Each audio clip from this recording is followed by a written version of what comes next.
welcome everyone to the show. Just as Theo in the chat there was telling us to hurry up and press live. So there you go, Theo. I listened to you and I hurried up. Welcome everyone. We have...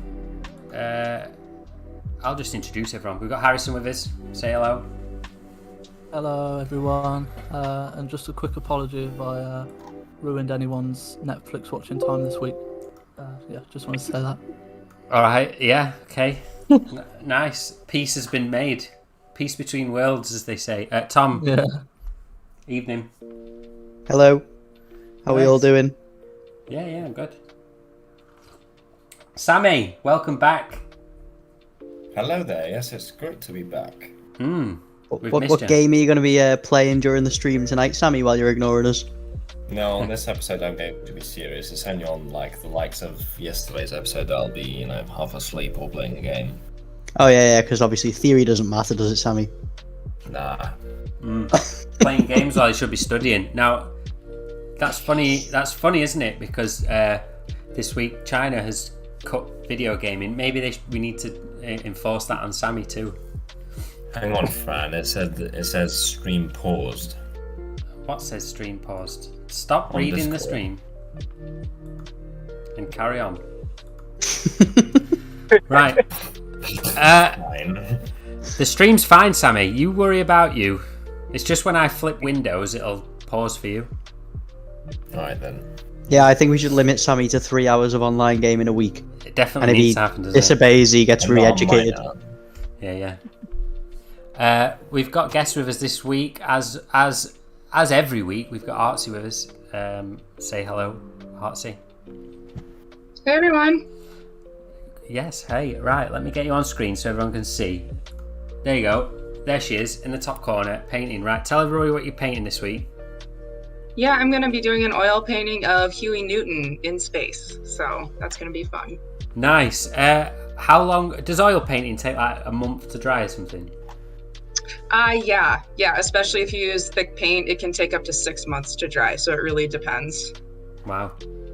Nice. Long time. Nice. And then let's introduce our special guest this week. We have Jupiter Jones. Say hello. Hello. Hey, what's up? I'm Jupiter. Not much. What's your Twitter handle? So anybody listening can recognize you from that as well. If they don't recognize you already, that is. Oh, ML with criticism. Nice. Okay, I'm going to drop that in the chat so anybody who is not following you can follow you. Just want to add, I've never once seen Jupiter be wrong about anything on Twitter. He's literally always correct. So, good on you, Jupiter. Nice. Right, I try. That's why the show's called Tankies Right Again, right? Good. There you go. Follow him on the Heroes Tanky World. Yeah. Yes, the heroes of the tanky world. Our second guest, I always like clam up when I have to introduce somebody who's a doctor, or because I don't know how to do it. But we have Dr. Bair with us. Glad to be here. Thanks so much for having me, guys. Yeah, awesome. And you are you're like the king of Twitter tankies at the minute, right? Because I was just saying this before. I think that you are the first human to get the word Stalin trending worldwide, which is some achievement. When we write the socialist history book, we're going to write that in. It's going to say, and Dr. Bair was the first to get Stalin, the great Stalin, trending on America's #1 capitalist social media propaganda channel. There'll be a statue in Silicon Valley, where Silicon Valley was. People will look over and be like, is that a statue of Marx? No, it's Dr. Bair, the guy who got Stalin trending. Oh, much more important than Marx, to be fair. Yeah. Well, hopefully that's the beginning. We'll see what's to come. Yes. Well, Stalin's come back with like a huge boom since 2008 amongst like millennials and younger, hasn't it? Like Stalin's not a dirty word to the younger generations. People like perv over pictures of young Stalin. He's like the completely rehabilitated in terms of like the propaganda's just been shook off. Unless you're Trotskyist, of course.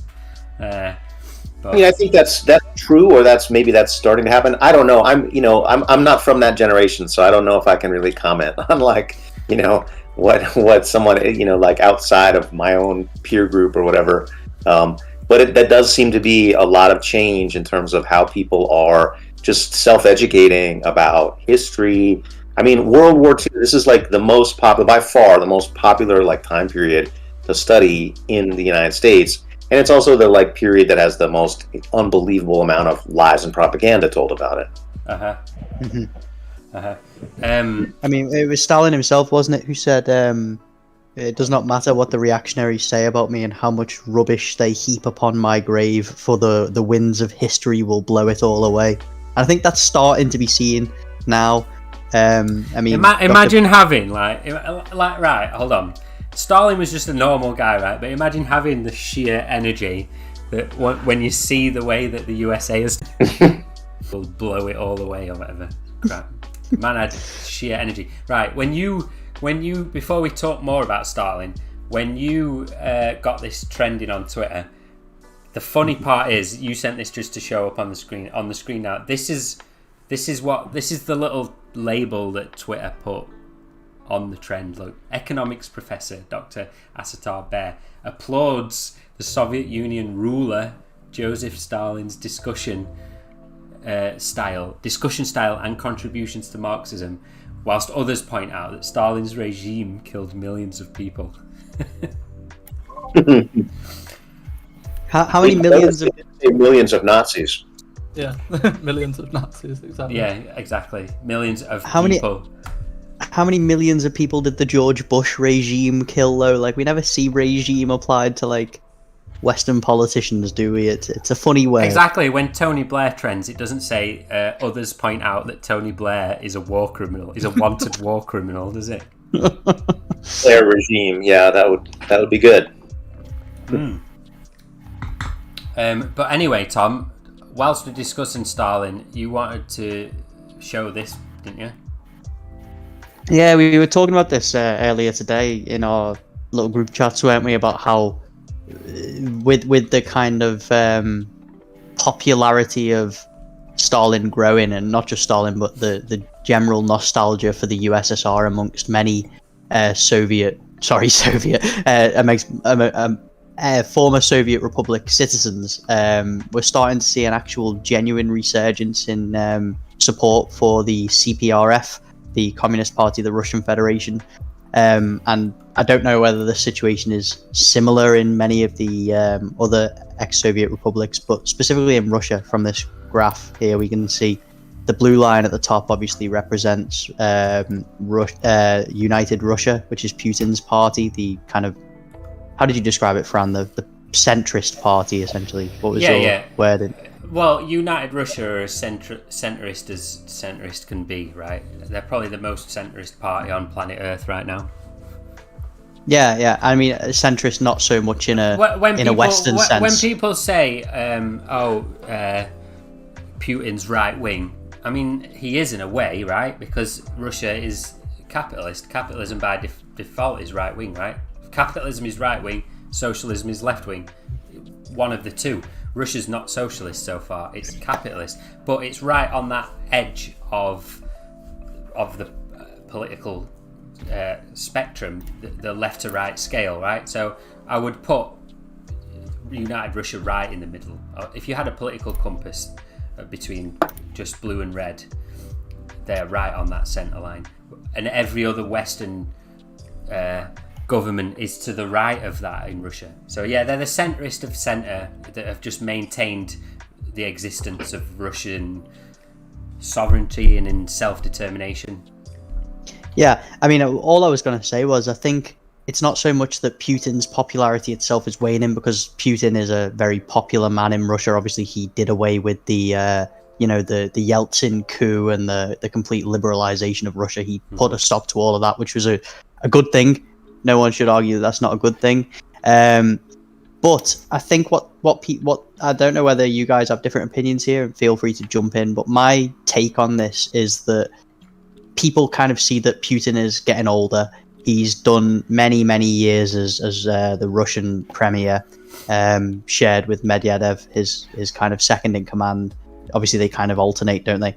And I think people are starting to see that eventually Putin will not be there. And rather than having some kind of Western puppet like Navalny in place, or some kind of oligarch representing their interests, which wouldn't represent their interests, they're genuinely looking back to a period where there was, mass support for the government, which was during the Soviet times, amongst the proletariat. And I think we're starting to see a resurgence in this because people are starting to acknowledge that Putin's kind of political term is coming to an end. Not insofar as they're going to vote him out, but more so in the regard of, they just know he's an old man. He's been at this game for a long time, and he can't do this forever. He's not a vampire, no matter what the Western media wants us to believe. Navalny's, interestingly enough, Navalny's party isn't even on this graph. But I was told that they were the opposition. They're not even on that graph. The opposition in Russia is the Communist Party, right? Of course. Mm-hmm. But this does tie in with just what we were just talking about there at the start, with Stalin getting more popular, and you've seen that in Russia, haven't you? There's these videos of like Russian elders who obviously lived through the Stalin period say, oh yeah, well that period was good, and then now you've got young people wanting it to come back around, because the world is not good to the younger generation, whether you're living in United Russia's Russia or whether you're living in the US. Capitalism is still causing the same disasters around the planet, right? So you are going to see this growth in socialism, because there are problems that a centrist party like United Russia and Putin can't begin to fix, because they're centrist, so they have to be balancing all the time. They can't way too far over towards what the USSR used to be like, because that would piss off the reactionary side of Russia that still exists from the nationalist side, whatever. So it's that balancing act has had to go on, hasn't it? And because of those, because it can't answer the problems, that's why you're going to see this rise in the Communist Party as well. Is this? I think just before we move on from that as well, I think another thing that kind of plays into this kind of nostalgia for the Communist Party is that obviously China and Russia today are probably at their strongest point of alliance in history, much more so than probably apart in the same kind of during World War II. Yes, probably more just back to the level that Stalin and Mao had when they were kind of really friendly before obviously de-Stalinization. And the Russian people are watching the rise of China, and they're saying, we made a terrible mistake because China is now overtaking us. We were the dominant socialist power in the world as the USSR, and now China is taking that mantle. China is the most powerful socialist country in the world. We are allied with China, which is a good thing because the US is our enemy. But why can't we have that again? Maybe it's a bit of that kind of playing out. I don't know whether it is so much that, but I mean, it's hard to look at Xi Jinping's China and say that is not a successful society insofar politically, militarily, economically. It's all three, isn't it? I think you might be doing a little bit of wishful thinking, but at the same time, I don't think there's anything wrong with that sort of wishful thinking. It's better than being the opposite and supporting some sort of right-wing reactionary that's going to drag Russia back to the 90s, right? So, yeah, we'll have to see, I guess. As you mentioned as well, the rest of the European bloc, well, they're just drowning in post-Soviet reaction still, aren't they? Poland, Hungary, Ukraine, all these. Belarus. Belarus is the only one, but all these other countries, Lithuania, they're full of anti-LGBT movements. All this stuff, all the smears that they throw against Russia are true of some of the former SR states and not Russia. Go on, Sammy. What were you going to say? We've seen some interesting developments in that, like there have been long strides taken in just the past 2 days in kind of like the unification, almost the unification or merging of Russia and Belarus. Well, there's a thing right. So a lot of there's a bit of a misunderstanding, isn't there, as to what the concept of Russia is, and I think Westerners, when they just it's no fault of anybody, but because you only know what you know, right? But when you are looking at another state, you tend to look at it through the lens of how your state is, right? But Russia's completely different. Russia's almost like its own world, right? It's made up of different republics and oblasts and independent region is as a state. You have to understand what the USSR was as a state, and you have to understand that just because they smashed the USSR up, that not all these alliances got broken. I mean, Russia managed to stay together, didn't it? I mean, it lost a few of its satellites or independent regions or whatever, but they'll slowly come back. Just like what Belarus, it's what you're talking about. Like Belarus, they have Belarus, Russia, and some of the states over towards Afghanistan. They are already in like a union still with Russia, like a miniature EU that's not as strict or united. But just because the union broke up doesn't mean that all these countries just sort of went their own way and turned their backs on each other. Do you know what I mean? So at the same time, the natural order of things, isn't it, with Marxism, is that socialism is always going to grow. So in time, the USSR will come back, because if you believe in socialism and if you believe that socialism can happen in the US and the UK and France and the imperial core, then why would you not believe that the USSR is not going to come back? Do you get what I'm saying? I mean, I think one other really interesting thing to point out is the Ukraine, for example. I use this as an example because it's an almost perfect example of this. Their GDP from when they were a Soviet state, the Ukrainian Soviet Socialist Republic, it fell following the dissolution of the USSR to a devastating level, and it's not even returned to the level of success that it was in when it was a Soviet Republic today, right? Now, the main reason for this, I've been watching a lot of geopolitical videos about Ukraine, not so much from a tanky perspective, but just from a general economic perspective. And they've been talking about how the fact that when the Ukraine is kind of economically aligned with Russia, it benefits Ukraine, because Ukraine can make gas turbine engines, it can make spaceship parts, it can make fighter jets. It had this industrial capacity to do all of these things. Now, when it's in the Western European NATO bloc, for example, NATO makes all of these things themselves. They don't need Ukraine's industry for this specific purpose. So this industry was literally allowed to rot.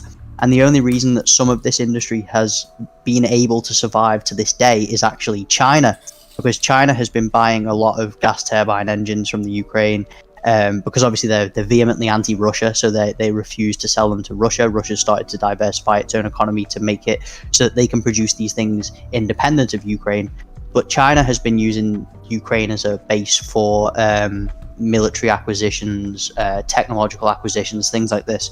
And I think now many people in Ukraine, even though there is still that massive anti-Russian sentiment inherent to the population, because of all the reaction that the USA has pumped into there, but regardless of that, you still have a large proportion of the population that realizes the fundamental truth that they are poorer than when they were a socialist republic of the Soviet Union.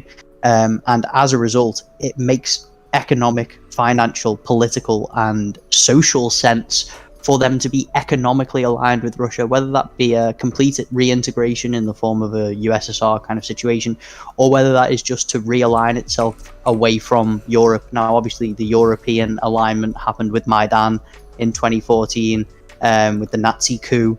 And I think the disillusionment with that kind of situation is starting to happen now in front of our very eyes. I mean, we've watched as the USA has allowed Nord Stream 2 to be completed. Now, Nord Stream 2 basically cripples Ukraine's economy. The USA said that they were prepared to sanction it and all this, didn't do it effectively enough. So the pipeline is now complete. Ukraine will lose out on a lot of its gas transit fees, which it was obtaining from Russia, which was a large proportion of its economy, its GDP. What else as well? The other fundamental fact here is that when the Ukraine went to mobilize its armed forces against the breakaway republics of the Donbass, the two breakaway republics, they basically were counting on NATO support. And Donetsk. Yes, they were basically counting on NATO support insofar as America said it would send 4 Arleigh class destroyers to the Black Sea. Britain said it would send 2 Arleigh class destroyers. Sorry, no, Britain said it would send 2 Daring class destroyers to the Black Sea, whatever. And as a result of that, Russia responded by mobilizing 100,000 troops on their border with the Ukraine and said that if any attack was made upon the 2 breakaway republics, that the Ukraine would suffer a conflict from which it would not be able to physically recover. Now, that was an enormous threat from Putin. Obviously, Zelensky stood down in Ukraine, didn't end up attacking the Donbass republics. But I think he realized at that stage that promises of NATO backing are a paper tiger.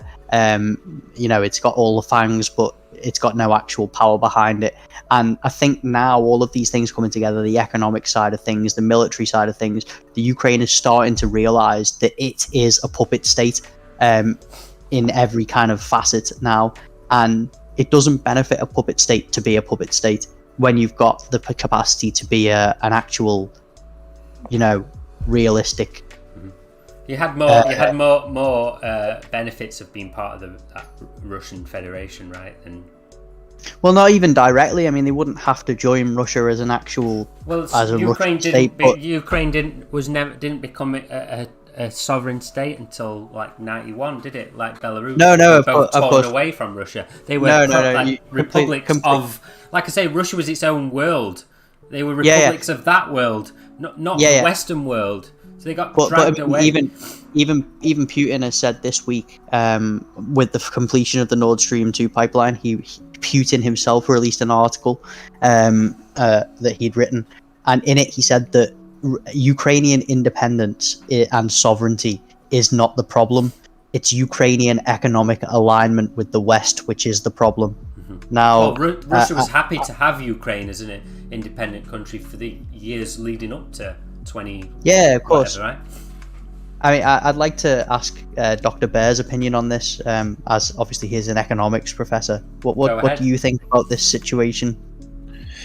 Well, I think it's interesting when you look at, what kind of price do you pay for your alliances, and particularly, I mean, this issue about, I'm just very struck by the incredible kind of takeover of Ukraine by these right-wing fascist nationalists, right? And then like when you talk to somebody, I mean, this happened to me a lot on Twitter, right? You talk to somebody about let's say the history of the 1930s in Ukraine, right? And you see like what has the school system taught them, like very detailed and completely and utterly wrong about like the 1932 famine, like, for example, right? I mean, that's kind of the centerpiece of like this this global fascist movement to, just totally revise history on this issue. And, I think it's just fascinating to hear, like you guys are having excellent discussion here. And I think, just seeing this kind of like cutting your own nose off in order to spite your face type of thing, like it makes a lot of sense, like you're saying, to integrate with Russia. It doesn't mean you have to be, you have to give up your sovereignty or something like that, right? It's more like, what makes economic sense. Mm-hmm.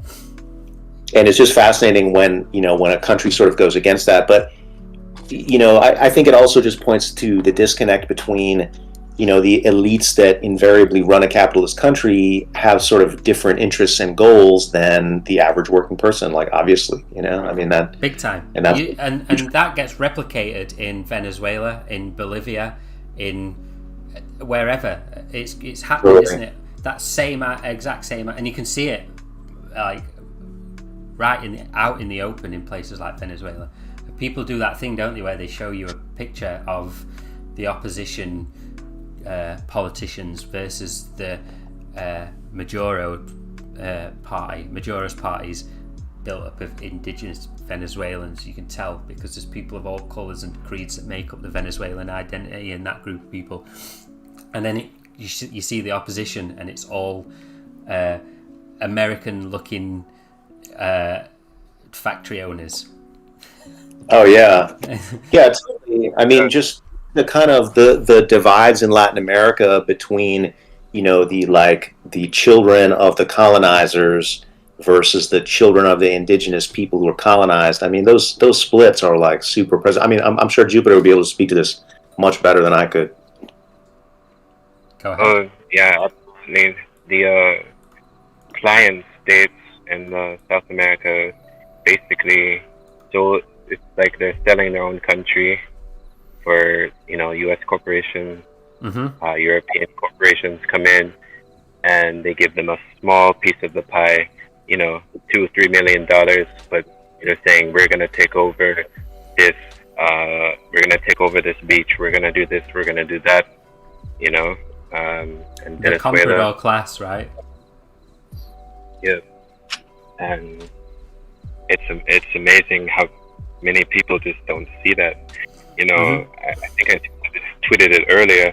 Anyone who opposes and says, "Hey, no, we're not going to let you just come in here and take everything over," then they're called, evil, bad,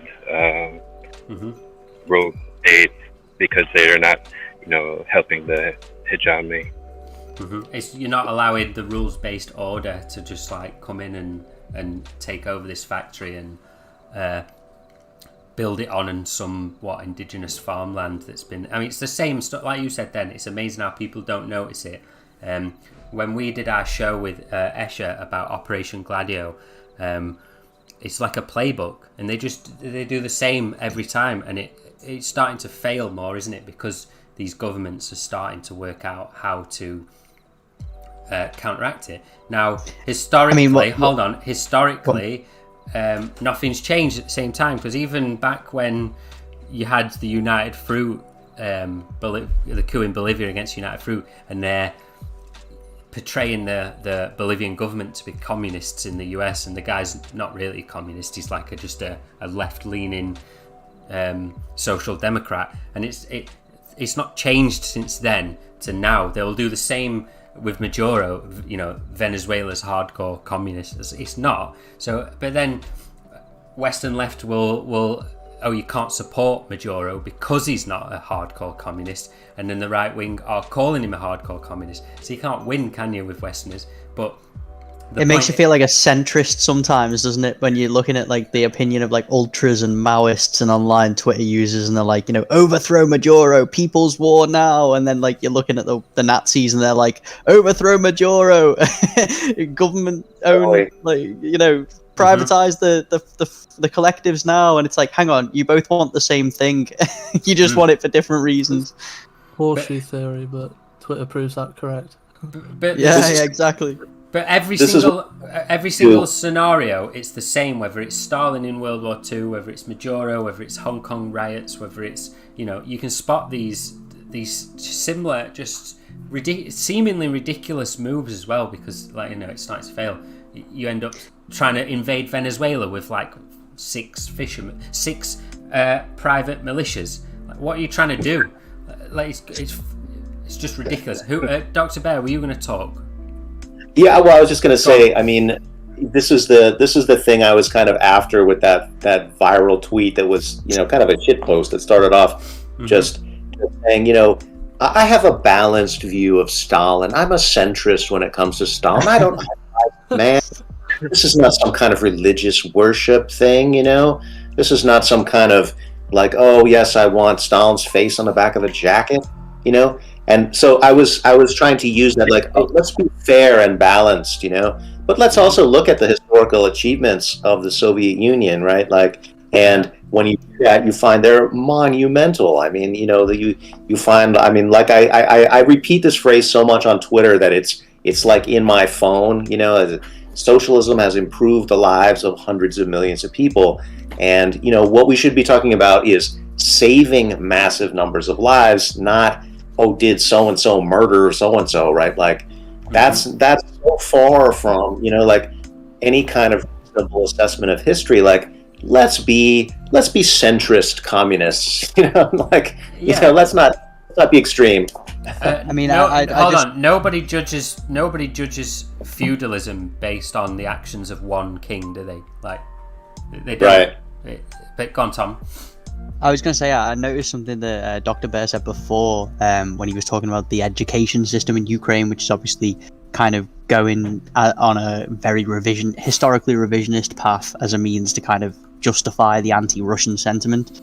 And other kind of situations that you got going on. And I've noticed that this is a very similar situation to kind of every puppet state, American kind of puppet state in existence. I mean, if you look at South Korea, I mean, they're taught the kind of, you know, the how the North invaded them and the North is evil and all that. If you look at Taiwan, Taiwan is another fantastic example, especially with the Taiwanization of the education system following the victory of the DPP, the Democratic Progressive Party. Same in Hong Kong as well. These are all like, it's a common theme. And I mean, me and Fran were talking about this last night me, Fran and Sammy were talking about this last night when we were reading Engels' Principles of Communism. And he stresses that education and educating the youth is one of the most important things. It will always give the youth an ideological basis in the society that they live in.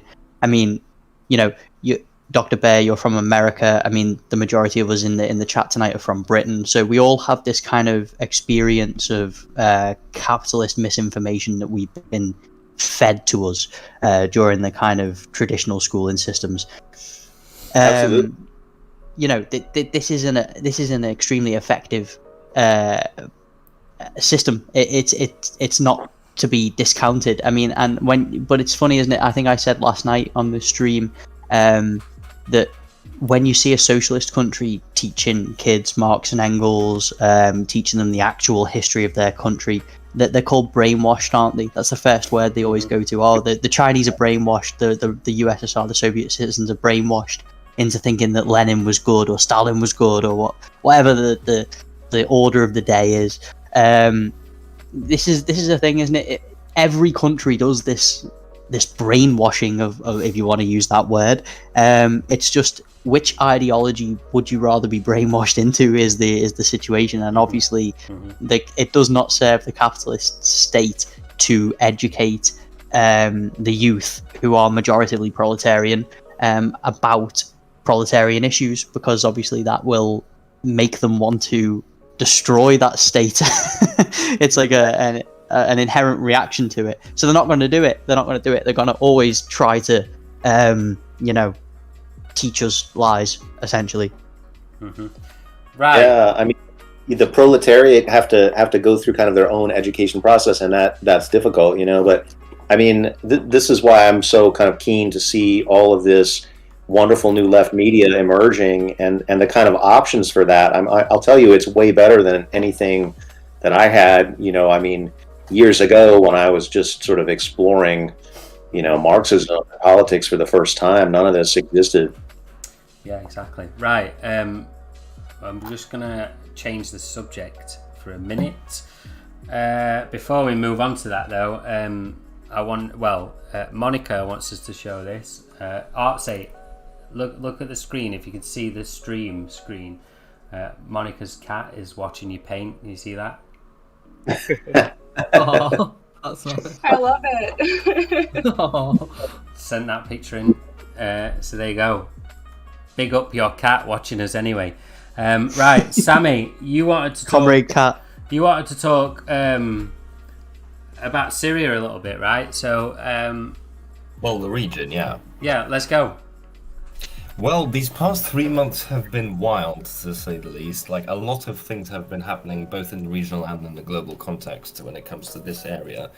Now, recently, what happened in Lebanon is that, well, a government finally, after 13 months of stagnation, or like in freeze, has finally been appointed. More on that later. We know that for the past couple of years, the US has been sanctioning Lebanon indirectly via sanctioning Syria with the Caesars Act. Therefore, Lebanon could not import many of the things it needed, like electricity, gas, oil, even medicines, because like Syria used to get a lot of still does get a lot of medical aid from Iran, as well as oil and gas. So this essentially cut off Lebanon from its only land neighbor, basically, which is legitimate land neighbor, may I add, which is Syria. And this has led to, on top of other like sanctions and stuff, this has led to quite an unbearable economic crisis in Lebanon, where you only have like 2 hours of electricity a day, gas shortages, gas and petrol shortages, etc., and also unbelievable inflation. Now, a couple of months back, the General Secretary of Hezbollah, Sayyid Hassan Nasrallah, or like basically the most notable figure of the resistance axis in Lebanon, said that, look, we're proposing all these solutions, which include nationalization of several sectors of the economy, accepting investments from Russia and China, heading eastwards, so to speak, going back to Syria, and essentially all the political elite in Lebanon, at the instruction of the United States and Saudi Arabia especially, have been, well, to put it simply, not listening, despite Hezbollah having the largest vote percentage in the 2018 elections. So anyway, as soon as a couple of months ago, he even mentioned the idea of importing oil from Iran, using the Lebanese lira, by the way, not the dollar. The US ambassador immediately, a few hours later, instructed the Iraqi government to ship some oil to Lebanon, which not much has reached even till now. However, a couple of weeks ago, around 2 or 3 weeks ago, the crisis in Lebanon has been exacerbated, and things, as I mentioned a bit earlier, really have gotten unbearable, and it was on the verge of collapse. Right. So, in a speech, Nasrallah has said, right, that's it. We're gonna import fuel from Iran, and we're gonna purchase it using the Lebanese lira, not the US dollar. And a ship will set sail from Iran shortly, and as soon as it as soon as it sets sail, we will consider that Lebanese territory. Therefore, any aggression by either the Americans or the Israelis will be met with retaliation. Immediately, 2 hours later, literally 2 hours after that speech, the Americans made a statement via their embassy that they will start allowing Egyptian gas to flow to Lebanon via Jordan and Syria, and they will also allow Jordanian electricity to be imported into Lebanon via Syria. Now, can I stop you there, Sammy? It just sounds like they're absolutely terrified. That's based on what you've just said there. It sounds like they're absolutely shitting themselves based on how quickly they are reacting to it. I know they're a reactionary state, so it's obviously within their remit to be reactionary and react quickly. Indeed, I think this has indeed pushed them into a corner, because for the Americans to, number one, ease some sanctions, unjustified sanctions, by the way. Not only that, but to also involve Syria in the matter officially at a government level, really is something, because this has not happened since 2011. This essentially recognizes Syria as a legitimate, like, basically someone to take seriously in the region. Mm-hmm. Now, this has become apparent by the Lebanese ministerial visit to Syria, which was the first of its kind since the war on Syria began in 2011, which included several ministers from energy, finance, defense, and national relations. And they essentially, for now, strike a deal saying, yes, we will go through with this project.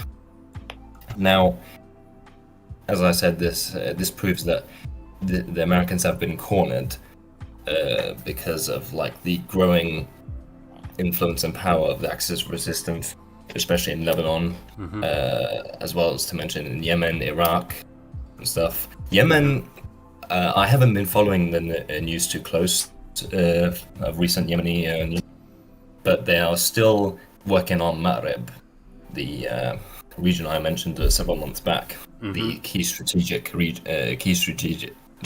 province. Yes. Now what else? Yes, Afghanistan. And well, actually, before I go to Afghanistan, if you go to the article on Syria, this one. No, the one after. There's another one, is there? Alright, okay. You start talking, I'll get it up. Right. Basically, 2 days ago, the Syrian army finally has entered and liberated Daraa, which is the province in the southwest Syria, which borders the Golan Heights, Israeli-occupied Golan Heights. Now, basically, all that's left is Idlib, and like several pockets here and there, but the pockets are almost negligible. Here you go. Now, this obviously is quite a significant victory, because now the Syrians, number one, they border the occupied Palestine, and now they only have Idlib to deal with, because all the armed so-called opposition have been bussed off to Idlib via the brokered agreement. And they also have quote-unquote SDF in the northeast, along with the Iraqi border. However, I believe that this will be settled soon, considering the Americans let them go a while back. Will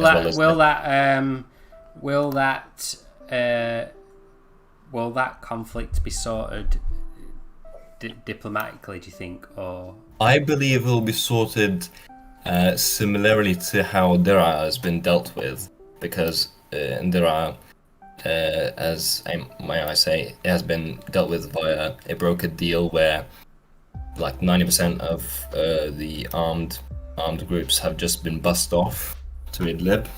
Right. I believe it will be dealt in a similar fashion. But what's the end goal of that though? Like, if you're just gonna busload off the enemy to another city, then what? You're gonna move on that city next, surely. But then what's the point in that? Surely you're just letting the enemy consolidate the final battle, I guess. Well, when it comes to Idlib, we are still yet to wait and see whether it will be an all-out battle, which both sides do not want, by the way, or there'll be kind of like a national reconciliation sort of thing.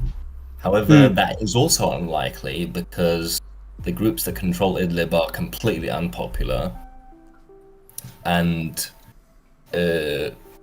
basically I think that you have another element, which is the Turkish occupation in Idlib.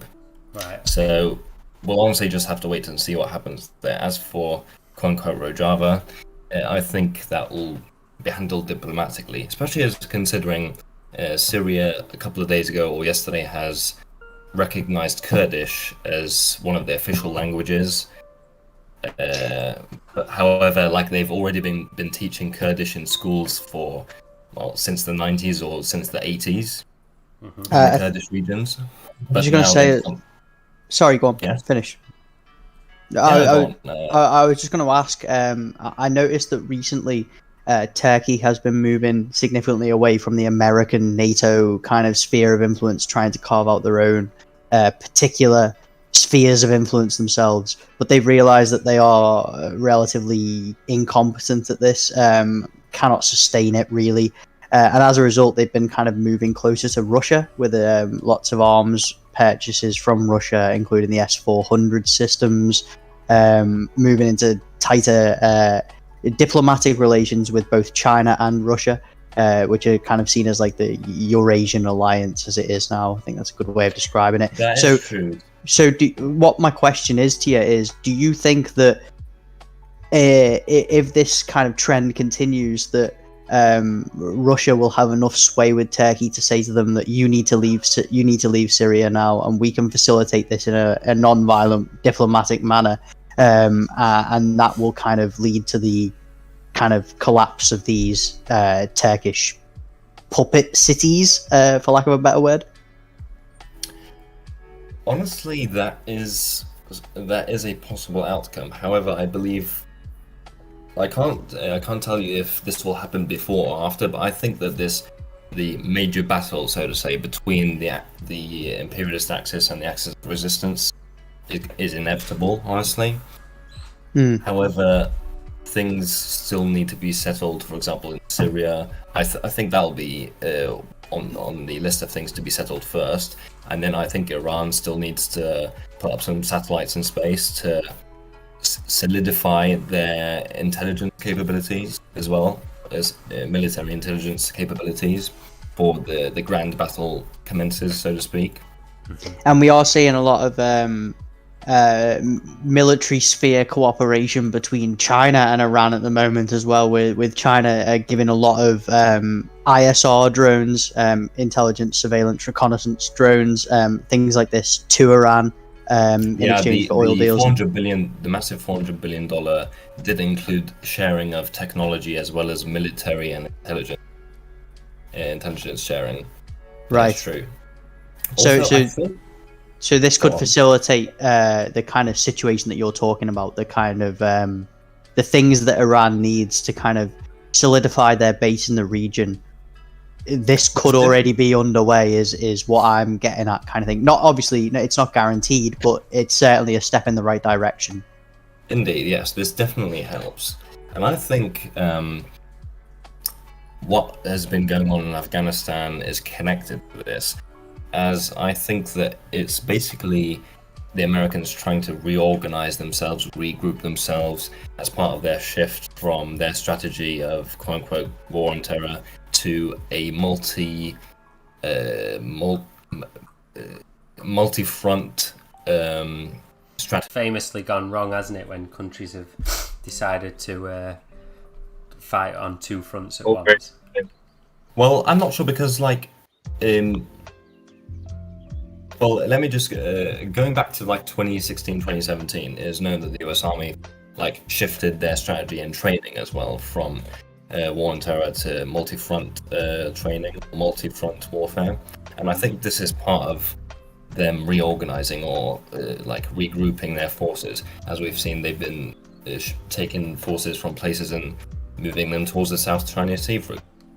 Recently, they have moved forces from Qatar. But right, Sammy, you say that, but then you see reports in the media where China are just like, yeah, that ship they sent was nothing. Like, it wasn't as anything near what they reported sending, or they report that it didn't even come into Chinese waters and turned around before it got there. Like, I think a couple of the British ones claimed to be sailing into Chinese waters in the Western press to sort of puff the chest of the empire, but in reality the Chinese were like, yeah, they turned round before they got here. Do you know what I mean? So we're watching the empire lie on an almost daily basis now, though, aren't we? I mean, I know we're used to them lying, but I mean, absolute blatant disprovable lies, like when Britain, for example, just said, oh, the Russians didn't attack our warship, that was a lie, and then the Russians released video footage of them attacking the British warship, and then there was the internet was a thing and they thought it was still 1910.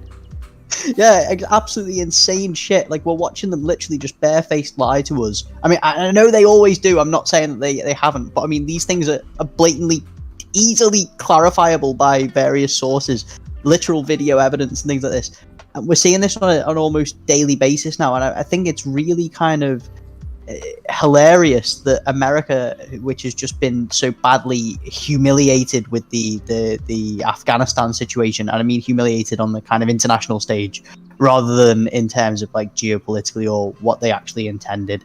The Biden administration is seen as weak after this withdrawal, and now they're telling us that they're going to be able to take on China, which is perhaps the most powerful state to have rivaled America in the past 100 years militarily. Who's allied with Russia and not just Russia, but Iran as well. Exactly. The most powerful anti-imperialist states now have formed a de facto alliance, and it's almost like America is just saying, well, let's just ignore that. Let's just keep doing what we're doing. This is insane to me as somebody who is watching the world from a pragmatic and realist perspective, and seeing that it seems like a country that just doesn't want to accept reality, if you get where I'm coming from. No, especially when China's always said to the US, like, we'll deal with you on fair terms if that's the case. We're not interested in making you Chinese or whatever. Do you know what I mean? They just said, we'll deal with you on fair level playing field. Who's going to come in there? Is that Dr. Bair? Or was that Jupiter? Yeah, no, I was just going to say something about Afghanistan, which is that it's just fascinating for me to see like the U.S. media. You know, when we talk about like what is the mainstream kind of media position about Afghanistan, all we see, the media is 100% completely like pro-empire. You know, what you see is just disagreements about like what is the right way to conduct empire, and of course they don't use that terminology, right? They speak of, advancing American interests. Sometimes I think maybe the clearest-eyed, analysts will use that phrase, or, just the idea, like this thing that's come up that said like Afghanistan was always about the status of women, for example, like women's rights. ludicrous, but even just this thing about what are the costs and benefits of a particular strategy, or is it working, or like this kind of discussion. And to me it really harkens back to discussions that were had far earlier. I mean, even in the British Empire you had these debates over, were the colonies costing the empire too much, right? I mean, that was an era when they were less likely to shy away from the term empire, right? I mean, that was more like a point of pride. But this issue of like, what does it cost the British state, let's say, to administer this? And I just think that's a kind of fascinating perspective, because it plays into like these current debates about imperialism and the extraction of resources, and this issue of like, okay, well, if it costs the government money, is it imperialism and whatever? And I just think it's sort of, it's fascinating, because what does capitalism do, right? Capitalism always offloads costs onto the government wherever possible, And so it's like, give us this market, give us this property. We want to seize these resources. Government, bear the cost of that, right? And then it ends up looking like a net cost, like if you only considered that, right? I guess I'm sort of responding to these old arguments about imperialism, cost versus benefit, and so on. I mean, of course, it's like when you do a proper analysis, what you find is it's not even close in terms of the amount of wealth that gets extracted from these colonies. There's this wonderful woman who analyzes this. I don't know exactly how to pronounce her name. Patnaik, I think. Something like this. And she has this incredible figure at $45 trillion in value extracted from India that goes to Britain over the period of that colonial regime. I like that, because it gives a sense of like, here's the magnitude of this. There's a reason why these countries are underdeveloped and remain underdeveloped, because that extraction, those value flows are still taking place. Exactly. And not only that, that extracted wealth has paid for everything that capitalism has built in the West, which is then being used as a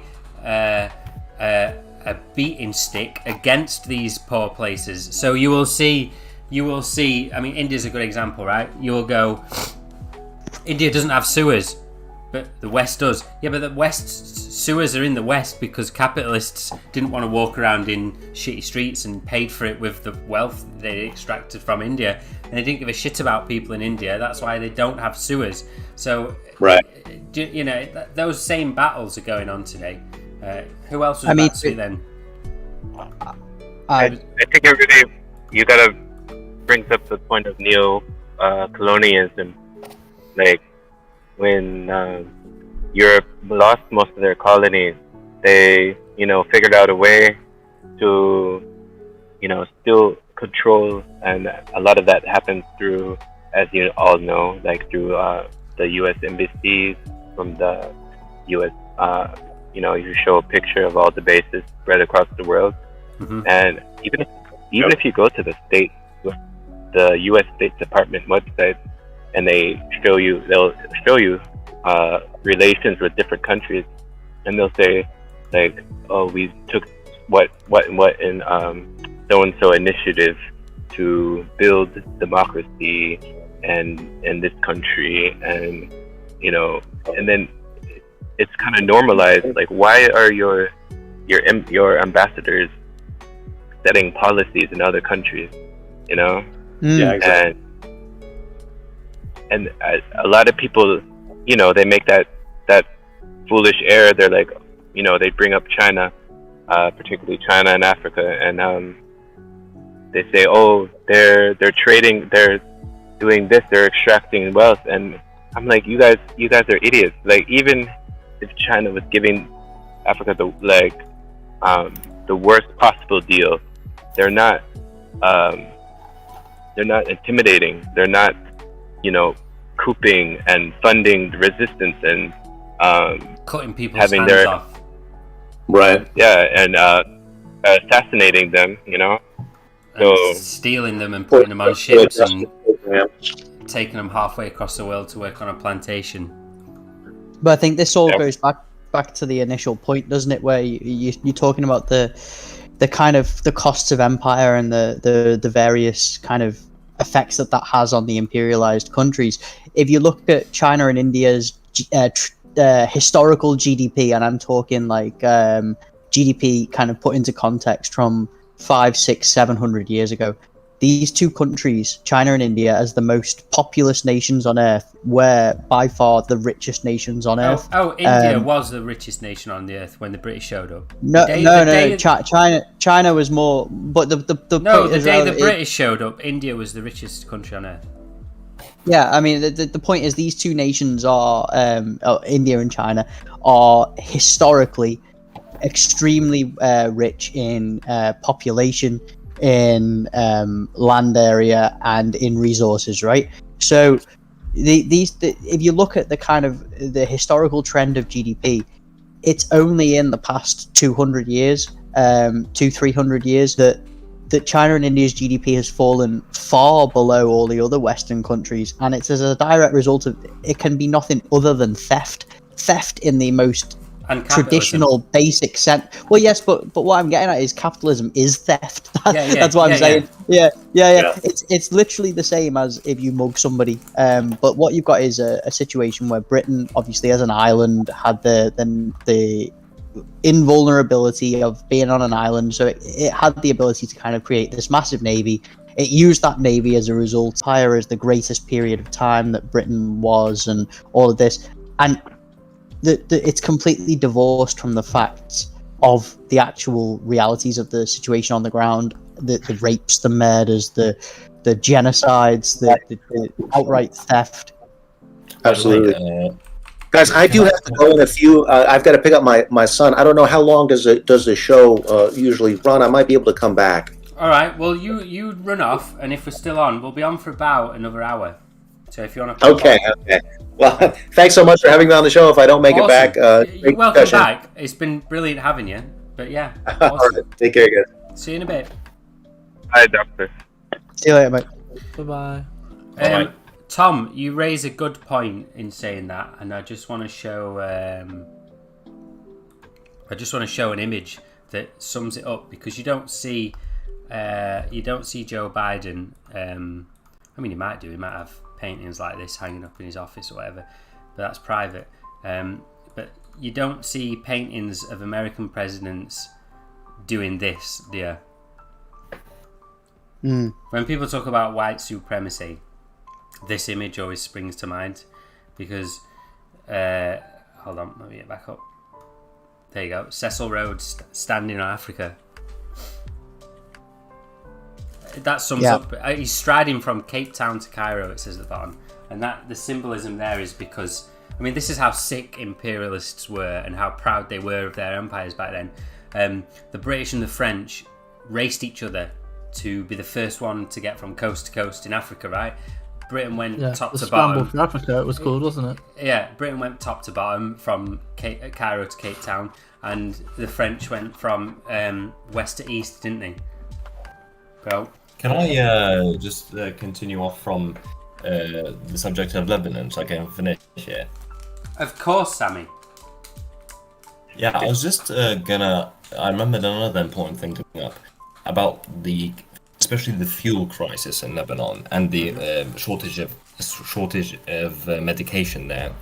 And now, after Nasrallah announced that they'll be buying fuel from Iran using the Lebanese lira, a couple of days later or a few days later, the Lebanese government themselves announced, we're going.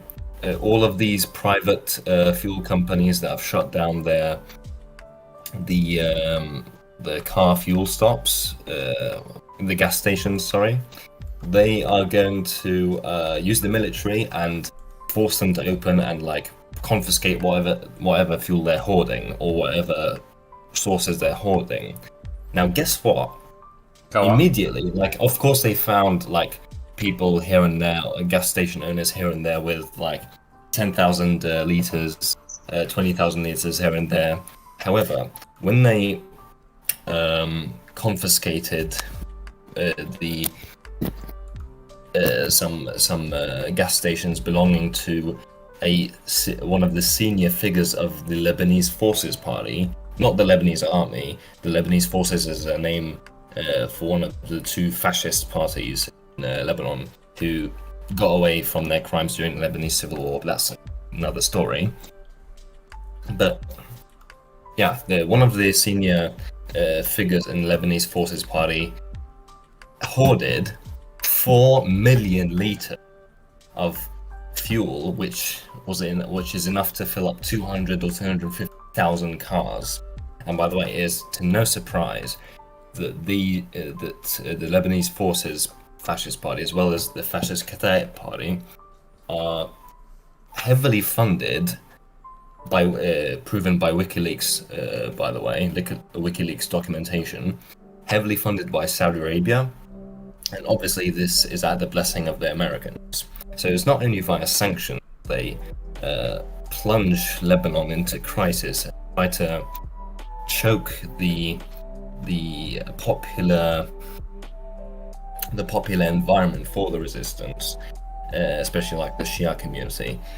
It's not only using sanctions, it's using their compradors in the region.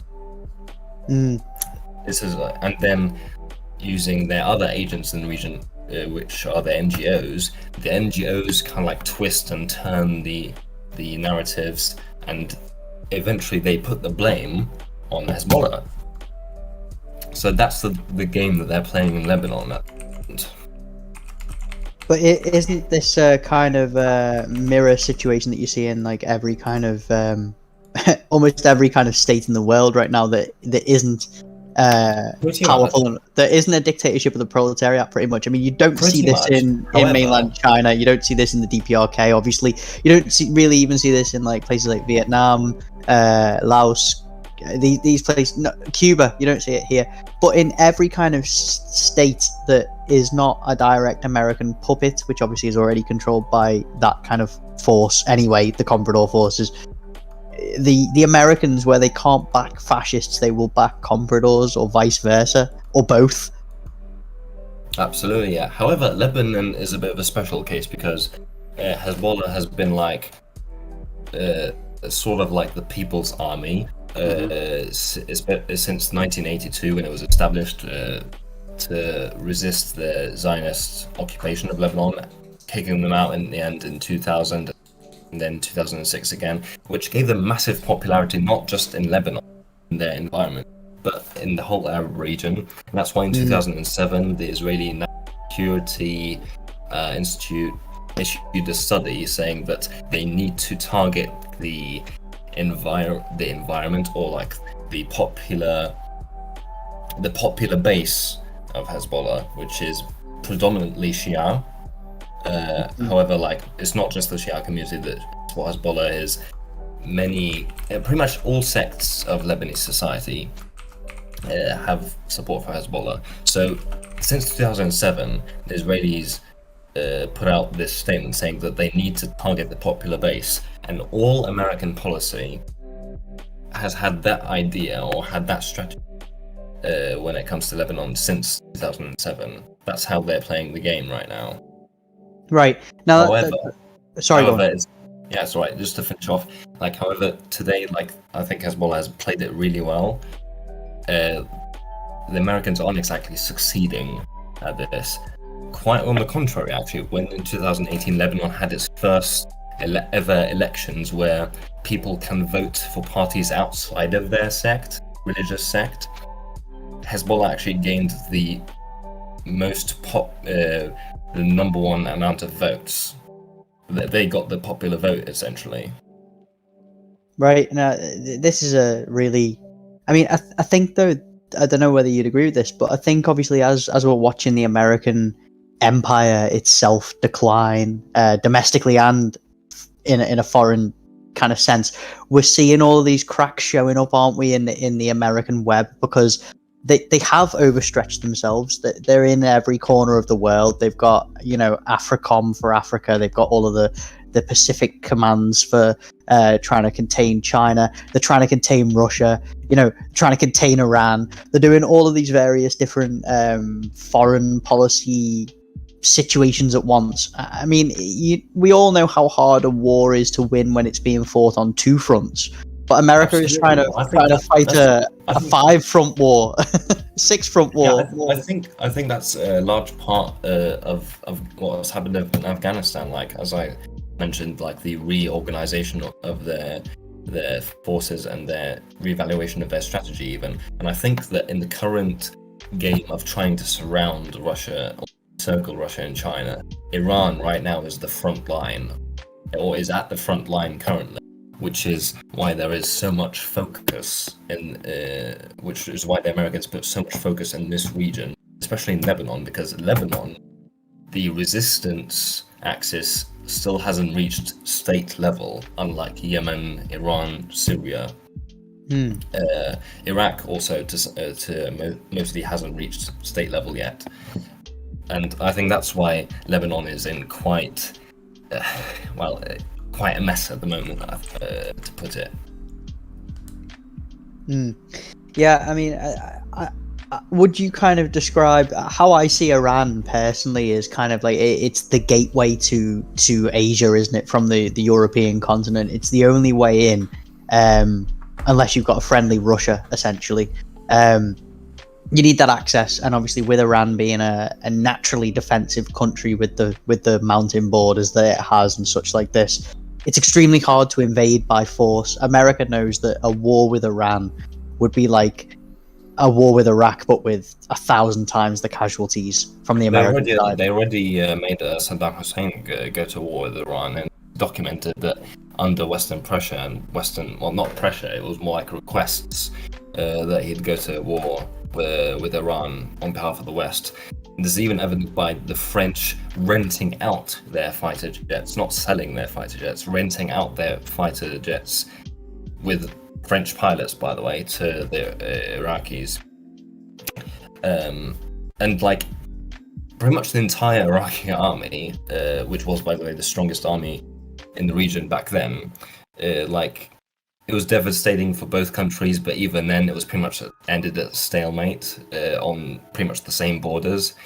But like the Iran-Iraq war was devastating for both sides. It destroyed like one of the strongest Arab armies. It really weakened the Iranian army. But that's a subject for another time. On that topic though, the Iraqi Prime Minister al-Qadhimi is due to visit Iran around next week, some people say, but he's definitely going to visit Iran soon. But I mean, just to point out as well, I think what we're witnessing as well. I mean, America obviously destroyed Iraq on the basis that the people that they put in charge there thought that they had good puppets. Were not good puppets. Saddam Hussein trying to, subvert the petrodollar, trying to annex Kuwait to maintain his oil situation. Just to really simplify it. Now, obviously, when they went in, they had the intention of imposing a Western-friendly comprador puppet government in place in Iraq. But it seems like this ultimate goal has failed on a large number of points because we're watching. Sorry, let me just finish this one sentence. We're watching Iraq now be much closer to Iran than when they had Saddam Hussein in power. Like, Iraq is firmly within the Iranian sphere of influence, to use that term. Frankly, I don't think it is yet to that degree because, the current Iraqi government and basically since the Americans invaded, have been very well within the US sphere of influence. However, yeah, but that's because the US invaded the place. They have to invade to maintain that. They've not been able to do it via comprador government because the moment they leave, the comprador government do exactly what Tom's just described. They pick their own interests and run to Iran, whoever, Yeah, exactly. But I was about to say that however, in Iraq there's another element. Since after 2014, we have the Popular Mobilization Units, the PMU, which are a very significant political and military force to be reckoned with, and they are basically the main axis of resistance part in Iraq. And they, I believe, have been the biggest reason to why the Iraqi comprador class has had to kind of have closer relations with Iran and closer cooperation with Iran here and there. It's always going to be that way, though, isn't it? That's why this sort of thing happens, because popular sway dictates it. It's why Maduro will align with the anti-socialist, will align with the socialist bloc, the anti-imperialist bloc, over the American bloc, even though Venezuela's not socialist, right? That's why this happens in these countries, mostly because these parties have mass support of the people, right? Not only that, but it's because the economic base or the political base of these countries represents the will of independent development, or true development free from the shackles of imperialism. Mm-hmm. Self-determination, right? Exactly, self-determination with true development, true prosperity as well. But even Western countries will display that behaviour. You will, like when we talked about the pipeline earlier, Germany doing that with Russia is Germany putting the interests of Germany and the German people, because that just happens to follow suit. If you put the interests of the state first, it puts the interests of it toes along with the interest of the people, doesn't it? Because if you put, if you improve the German economy by aligning with anti-imperialists for better economic deals, it improves the lives of those people, and that's why these movements are even better when they're tied to an actual leftist as well, right? Go on. Absolutely, and I think that this is what they did not want in Afghanistan.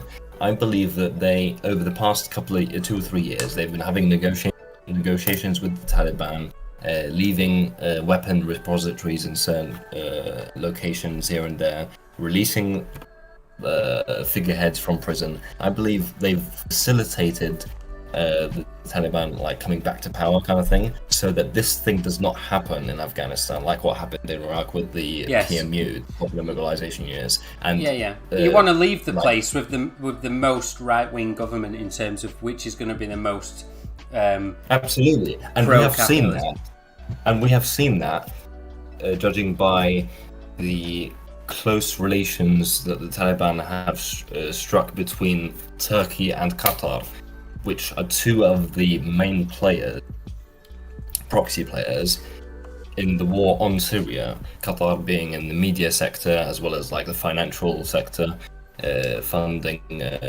on Syria, and Turkey, well, pretty much the same thing.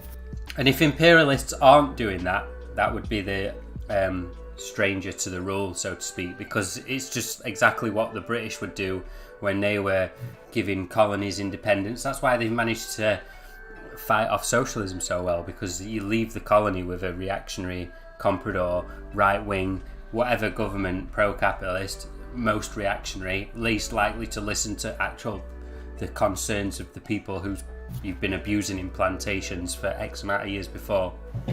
Makes it easier for the empire to withdraw itself, doesn't it?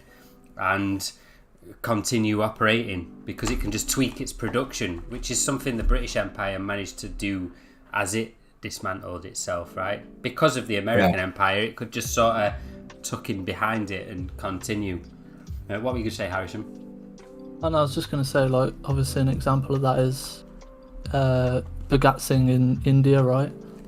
They basically did everything they could to make sure that his Indian kind of independence movement was overshadowed, or that didn't get as much kind of recognition. They knew that the writing was on the wall, so obviously they did what they could to put the right players in place. Hanging and murdering communists, and leave behind controlled opposition, right, as you go.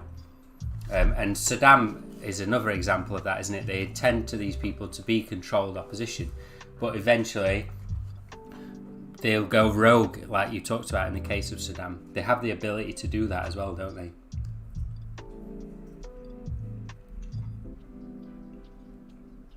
If I cut out? Well, yeah, no. I was just going to add on to that there, that you've got that kind of plays into it though, doesn't it? That you can kind of place these reactionary governments in charge and hope that they continue to kind of carry out your geopolitical will, as it were. But 99% of the time, people will follow their own interests, states will follow their own interests, and in the interests of Iraq, are not to be an American bitch, the state that kind of keeps oil prices low, contains Iran. This is not the actual general geopolitical interest of the Iraqi state. The Iraqi state fares much better when it's in an economic alliance, a military alliance with the Iranian state, for example. It creates a much more powerful bloc in the region.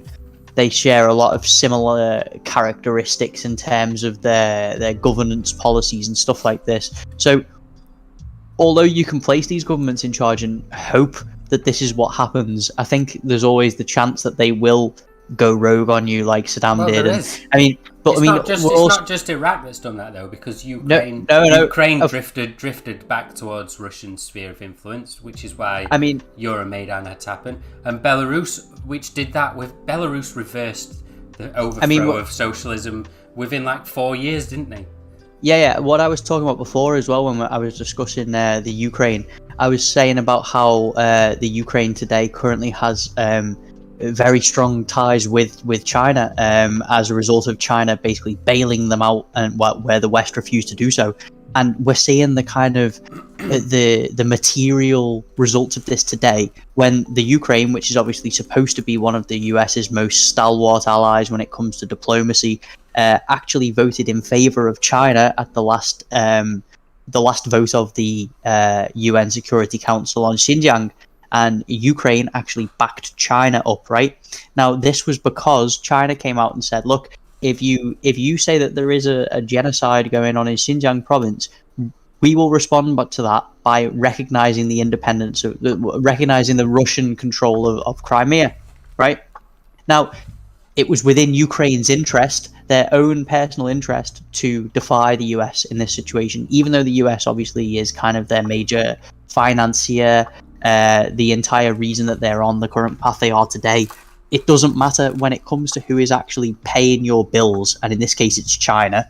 It makes the most sense to to follow your own interests, and I think that will always be the case. I mean, obviously you've got outliers to that, like with regards to Japan, for example, where Japan could have been a genuine Asian tiger powerhouse, but chose basically to allow itself to remain neutered. But Japan is still a literally occupied country, isn't it? So it's different. I mean, Ukraine isn't occupied in the same way that Japan is occupied. So you've got this kind of level of coercion that you can apply to Japan that you can't apply to a state like Ukraine or Iraq today. Japan got nuked into oblivion as well, remember? Yeah, exactly. Yeah, they faced literally the worst kind of military strike that exists in our repertoire today. They faced that. So they understand what opposing US imperialism does to them. And they don't. They're rightfully fearful of it. It also serves the idea, the story of the West well, doesn't it? To, like Harrison said, get rid of the communists in India and have somebody who is centrist and more democratic or more pro-Western way of doing things.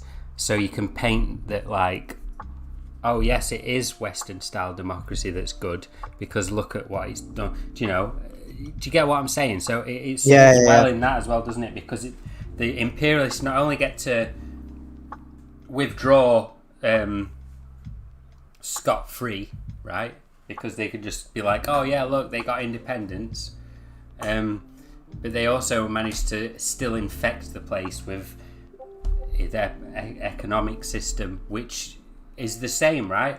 All these countries in Africa that gained independence from the British or whichever, the French or whoever, that still have military guards around the factories in those countries.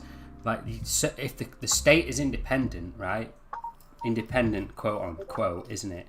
Because you've got a comprador government because they're capitalists, and you've paid them off to be able to continue mining the resources and having guards guarding the oil field in Somalia whilst oil leaks all over the agricultural land, which leads to kids starving, which then leads to to piracy, etc, etc, etc.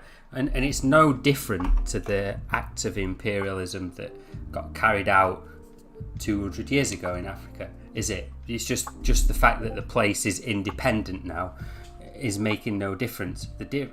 You've just replaced East India Company or corporate government rule for comprador government rule. You've just found some guy who will do it for a bag of cash, and turn a blind eye to whichever Western oil company wants to just steal all of insert country name here's resources. It's the same now, and it's the same as it was then. It's about maintaining, I guess, unipolarity for the Western style system as well, isn't it? Obviously, that's being challenged now, but there was a period of time, quite a long period of time, where it was kind of a unipolar international landscape, and it allowed, obviously, the foreign policy that we've seen from America over the last 40, 50 years. Do you mean when you're saying that, do you mean when the world had more empires that would exist? I mean kind of that obviously they're putting these governments in place that will not necessarily follow their system but support their system, and kind of obviously their intervention is always based on Western liberal democracy. That kind of thing is what I mean by unipolarity, in that's the dominant system of the world. I guess previously in before World War II and World War I, I guess, there wasn't really that dominant system. It was kind of split between various European powers, but now it's kind of congruent within, obviously America's the figurehead, but it's supported by various different governments around the world, and the foreign policy is kind of based on that. And like Jupiter said earlier, some of this is actually literally dictated to the comprador government via a Western embassy, right? It's an old British empirical technique, isn't it? Which they did in India, which they still do in whatever colony that that they're doing today. Exactly. And I think just the reason I bring up unipolarity is obviously she's made a kind of a distinction or put importance on multipolarity over the last few years. So it is something that's kind of playing a part in, I guess, China's foreign policy as well. You have to dismantle capitalism top down, right? Because that makes it easier. Going bottom up is what people call reformism, right? Going from the bottom up, picking the small battles first, and hoping that fighting those small battles leads to a bigger battle opening up. When Lenin already said that imperialism is the highest stage of capitalism, right? And the USSR showed that imperialism is no match for socialism and no match for self-determination. It's not, you don't even have to be a socialist. You just have to understand self-determination, what being sovereign means in terms of being able to just say, no, you ain't coming and building a mine over this person's village. You're just not. And that's the end of it. Go on, Jupiter. A lot of people don't realize the extent of neocolonialism. Like, good examples when they killed Patrice Lumumba. There's literally the Belgian and French, like, pretty much walked the entire execution through. I believe the CIA actually gave them the location to give to the so-called opposition. So, but they were literally at his execution, and they cut his body up. And I believe the head of state in Belgium, he actually kept his finger. So, and that was all because he made, when Patrice made his speech at when they had the independence, he didn't hold anything back. He literally said, "You drove us into the ground, and we stood up against you, and now we're free." And that at that moment, he was they. I mean, this is like, in the 50s, so they're still treating blacks and Africans subhuman, and maybe not publicly, but still it's the thought. So they were humiliated economically. I mean, they still do it economically, don't they? Imperialism treats when people talk about white supremacy, right? They're not talking about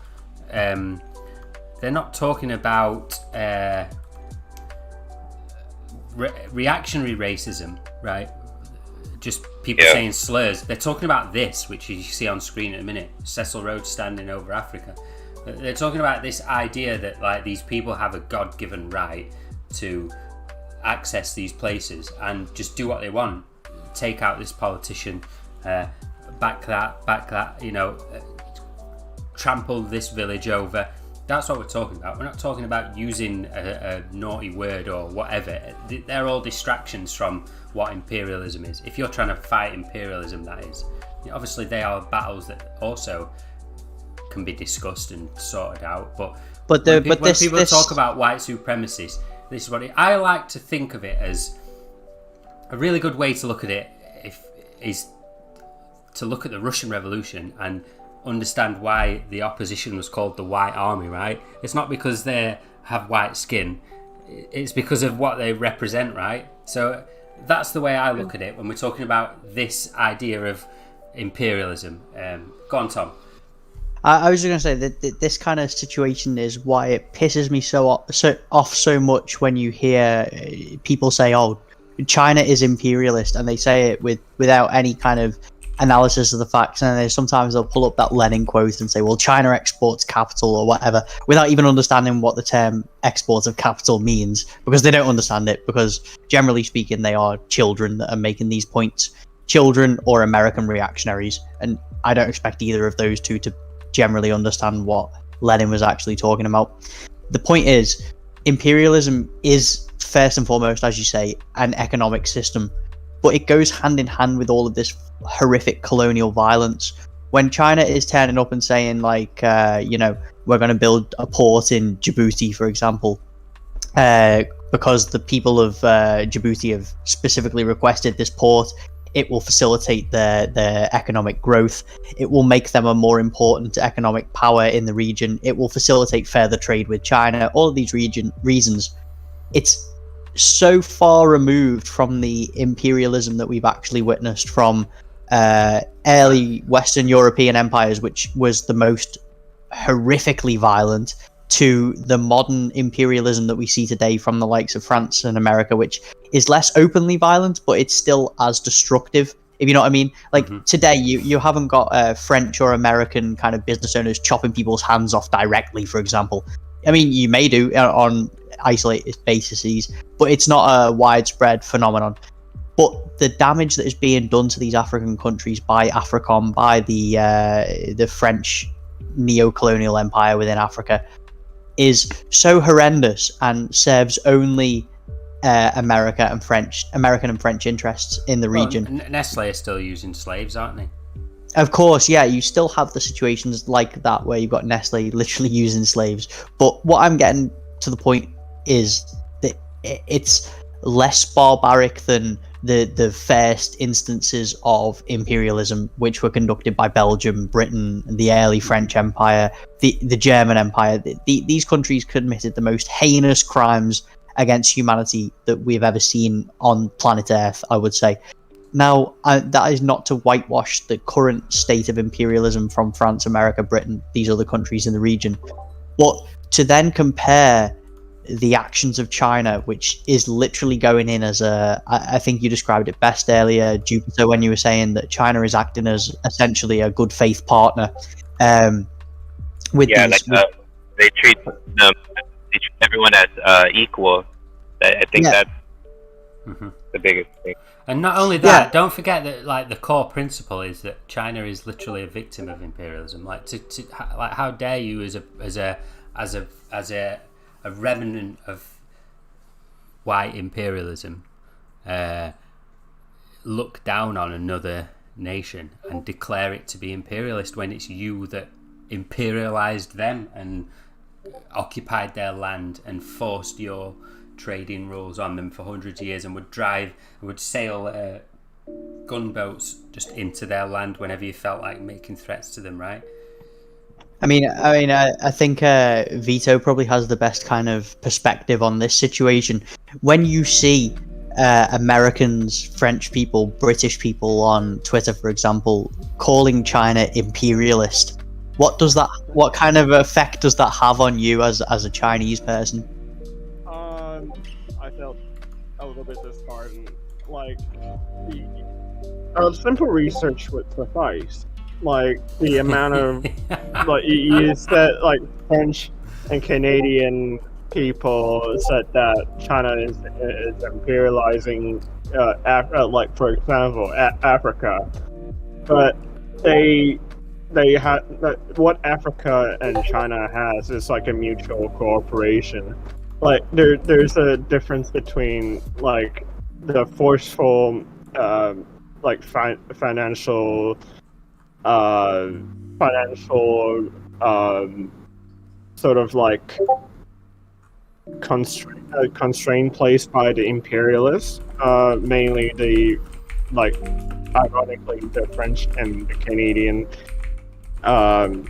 companies, like multinational conglomerates who mainly exploited the workers there for not just mining resources, but also taking their rights to, like, it's kind of like the tale oldest time. It's you got, like, French mining companies appearing all over, like, the north of Africa for mining resources, but they don't have anything to of return for the African people, whereas China helped establish like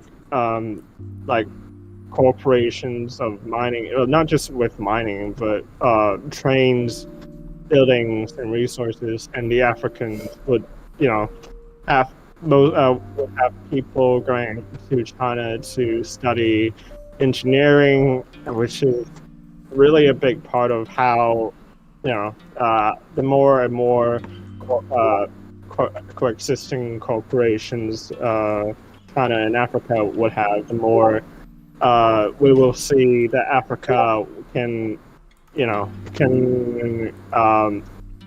thrive in its own terms. And hold on, and also, what you're talking about there is literally the subject of that Varys.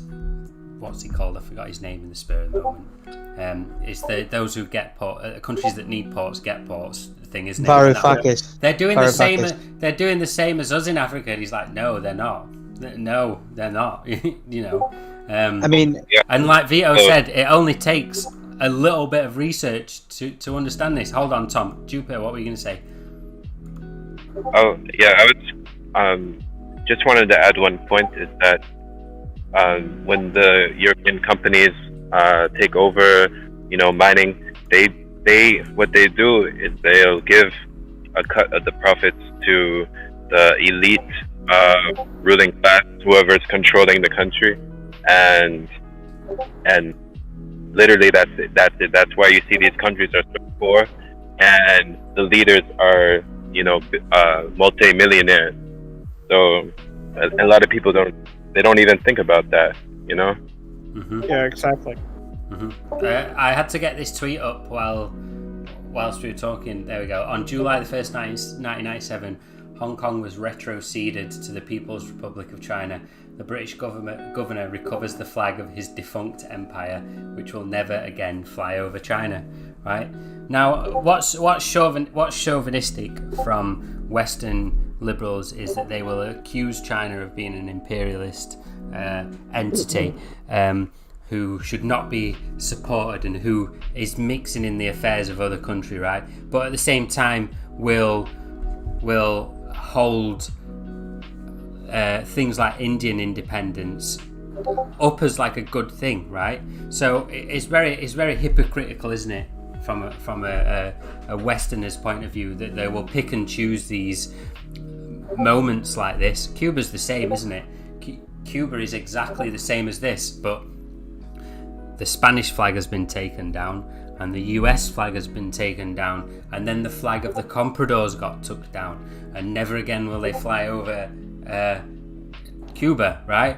But it gets smeared as this like authoritarian, the people have risen up, it's a dictatorship, but at the same time they will talk about decolonization and all this.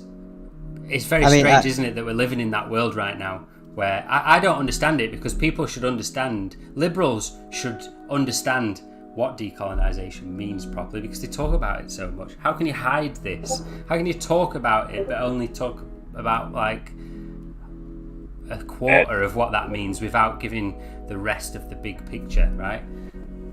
Especially while there's US, while they're still occupying Korea, Japan, exactly, multiple countries, and you don't hear what's her name, AOC, saying, we need to get these troops, send them home, like we shouldn't be occupying.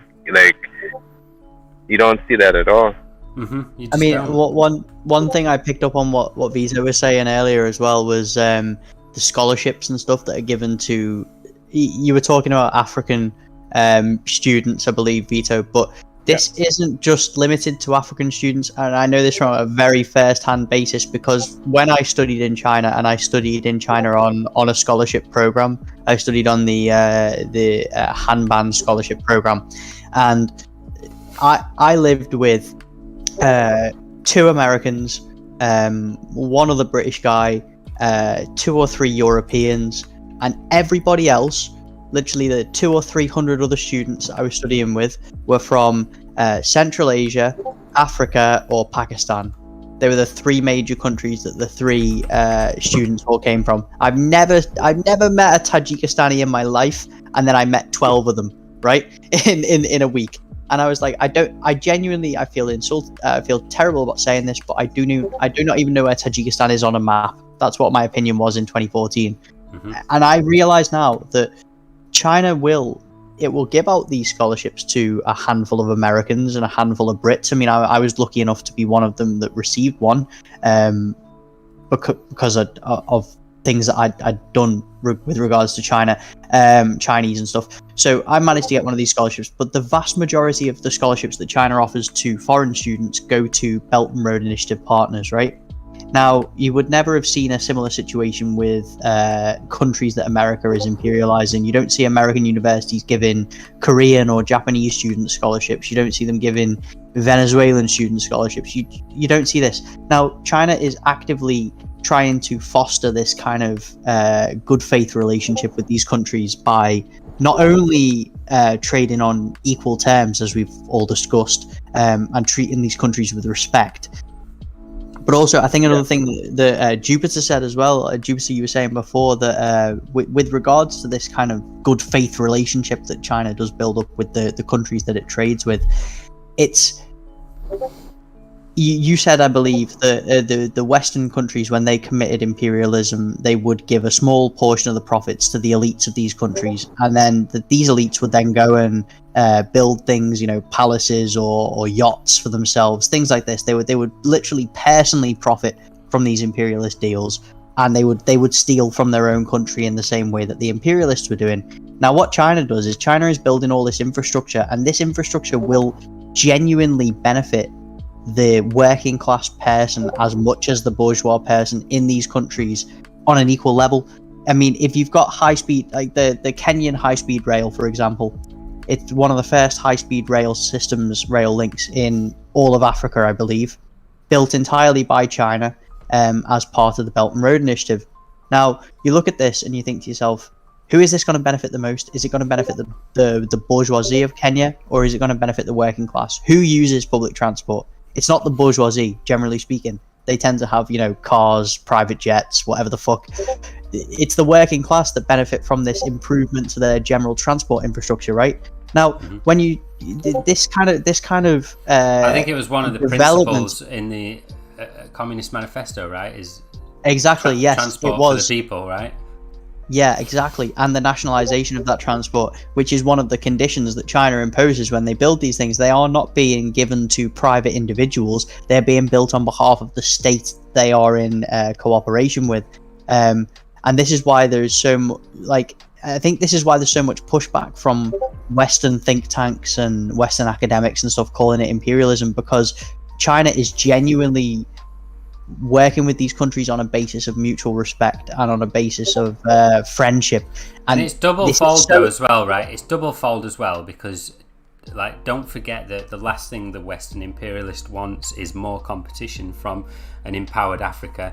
There's a reason why the Western imperialists raped and looted Africa, right? And that's because Africa is rich, right? It's probably the most rich, abundant continent on planet Earth in terms of resources, precious metals. It is agricultural the land. richest. Exactly. The richest. So the last thing the Western powers want is an Africa that is, 1, independent, 2, can stand up on its own 2 feet, 3, has connections to the rest of the world, 4, is educated. The list goes on and on and on and on, doesn't it? Because at the end of the day, who do you think Africa is going to want to do fair economic deals with Western countries after the history of imperialism? Do you think an African is going to sit down with a Westerner and let a Westerner have the same sort of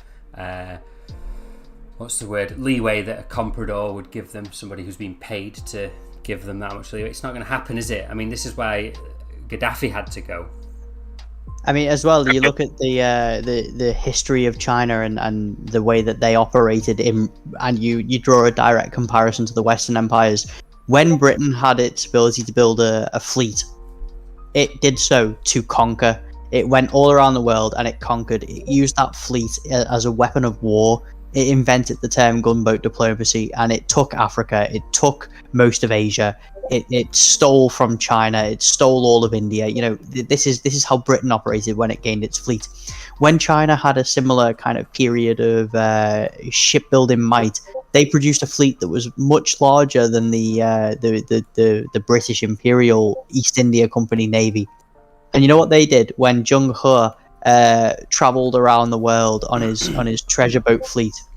He went round basically visiting countries all around the world and trading with them on a friendly basis. So the richest king in the world was an African king who did similar, didn't he? When he was going to Mecca, just went on a big journey, giving his wealth away and providing it to everybody else. The richest in world history, apparently. Whereas the Westerners will use this as a justification to literally rape and pillage the world, the Chinese did the exact same thing, but rather than raping and pillaging the world, they went to other countries and said, look, we've got a chest of Chinese porcelain, gold, other various treasures from our country. We want to trade them for things from your country. And one hilarious story that I always come back to is the Chinese fleet under Zheng He landed in, I believe it was Kenya or somewhere in that region. They basically traded some goods in the area and they saw a giraffe, right? A giraffe. And the Chinese mythology at the time upheld that there was a creature in existence called a qilin. It's also known as like a kirin in Japanese mythology. And this thing is called a Chinese unicorn when you translate it from English. Now, when artists draw a Chinese unicorn, it looks a bit like a giraffe. So when they saw a giraffe for the first time in real life, they thought it was a mythical Chinese unicorn. So they took this giraffe, they traded thousands of tons of Chinese gold and treasures on this treasure voyage for a giraffe, took this giraffe back to the Forbidden City and presented it to the emperor. And they said, look, we found you a qilin. And the qilin lived in, well, it wasn't a qilin, it was a giraffe, but it lived in the Forbidden City for a couple of months in China. And it actually died because in Chinese mythology, the qilin would only eat meat. So they tried to feed the giraffe meat, and the giraffe wouldn't eat meat, obviously, because it's a giraffe. So this kind of story it's funny insofar as they literally just did. It's just to demonstrate that they would literally travel halfway across the world to trade peacefully with a country. And this was when was Zheng He's voyage, Vito? Was that the 1400s, 1500s?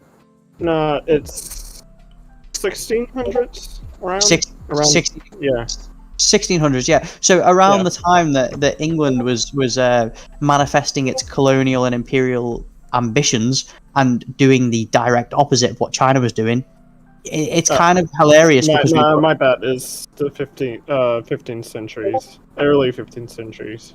Yeah. Right. Okay. Yeah. So it doesn't really matter. The point I'm getting at here is that we're seeing a mirror image of this today. What China is doing along the Belt and Road Initiative is basically a modern day version of the Zheng He treasure voyage, whereas what Britain and America are doing is exactly what they've always done. Well, Britain's doing slavery at that point. Right? Yeah, of course. Piracy yeah. And slavery, and fighting the Spanish and the Dutch for control of slavery, and literally at that time. I would also add that, a lot of radical liberals would say, "Oh, look at the Nordic countries; they're perfect, whatever, have no problems." But these same countries are doing the exact same thing, helping themselves to a piece of the pie, whether it's in South America or Africa, with their same corporations, and that is why they can live the way they do, with all of the welfare benefits. So, I mean, I just wanted to add that part because that's one of the things that really irritates me. Yeah, you're completely right, isn't it? And don't forget though that half of these countries they all, like when you talk about the war in Afghanistan and the war in Iraq, all these countries in Western Europe through NATO affiliation or simply just being invited to come and help, go and help in these wars, don't they? Go on, Tom. Tom, you've muted yourself. No, I was just gonna say you're perfectly on the money there, Jupiter. When you're describing the fact that these countries today, as well, are seen as the richest countries in the world. We say this, don't we, on a regular basis? Whether you're a liberal, communist, doesn't really matter. Everyone acknowledges that Britain, America, Western European nations are the richest countries in the world. We just say this, it's the first world, it's the richest countries in the world. But it's only Marxists that arrive at the correct analysis of where this wealth came from. And these countries would not be the richest in the world if it wasn't for the constant rape and pillage of the global South, whether that be Africa, whether that be Asia, whether that be West Asia, the Middle East, whatever you want to call it. And a lot South of America. a lot of this attitude that people have is to do with the fact that I think to be a you have to understand history, right? Because these things go on over hundreds of years. It's not something that you can dictate over 10 years.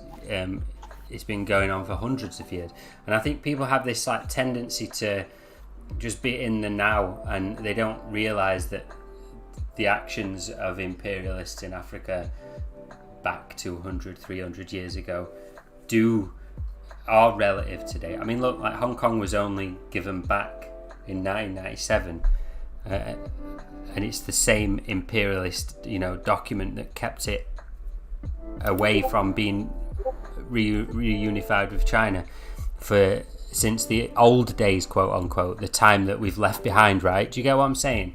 It's the technique of the US empire, isn't it? I think, to do that in a way, because it allows you to have this population that can talk about history, but there's no connection between now and that history.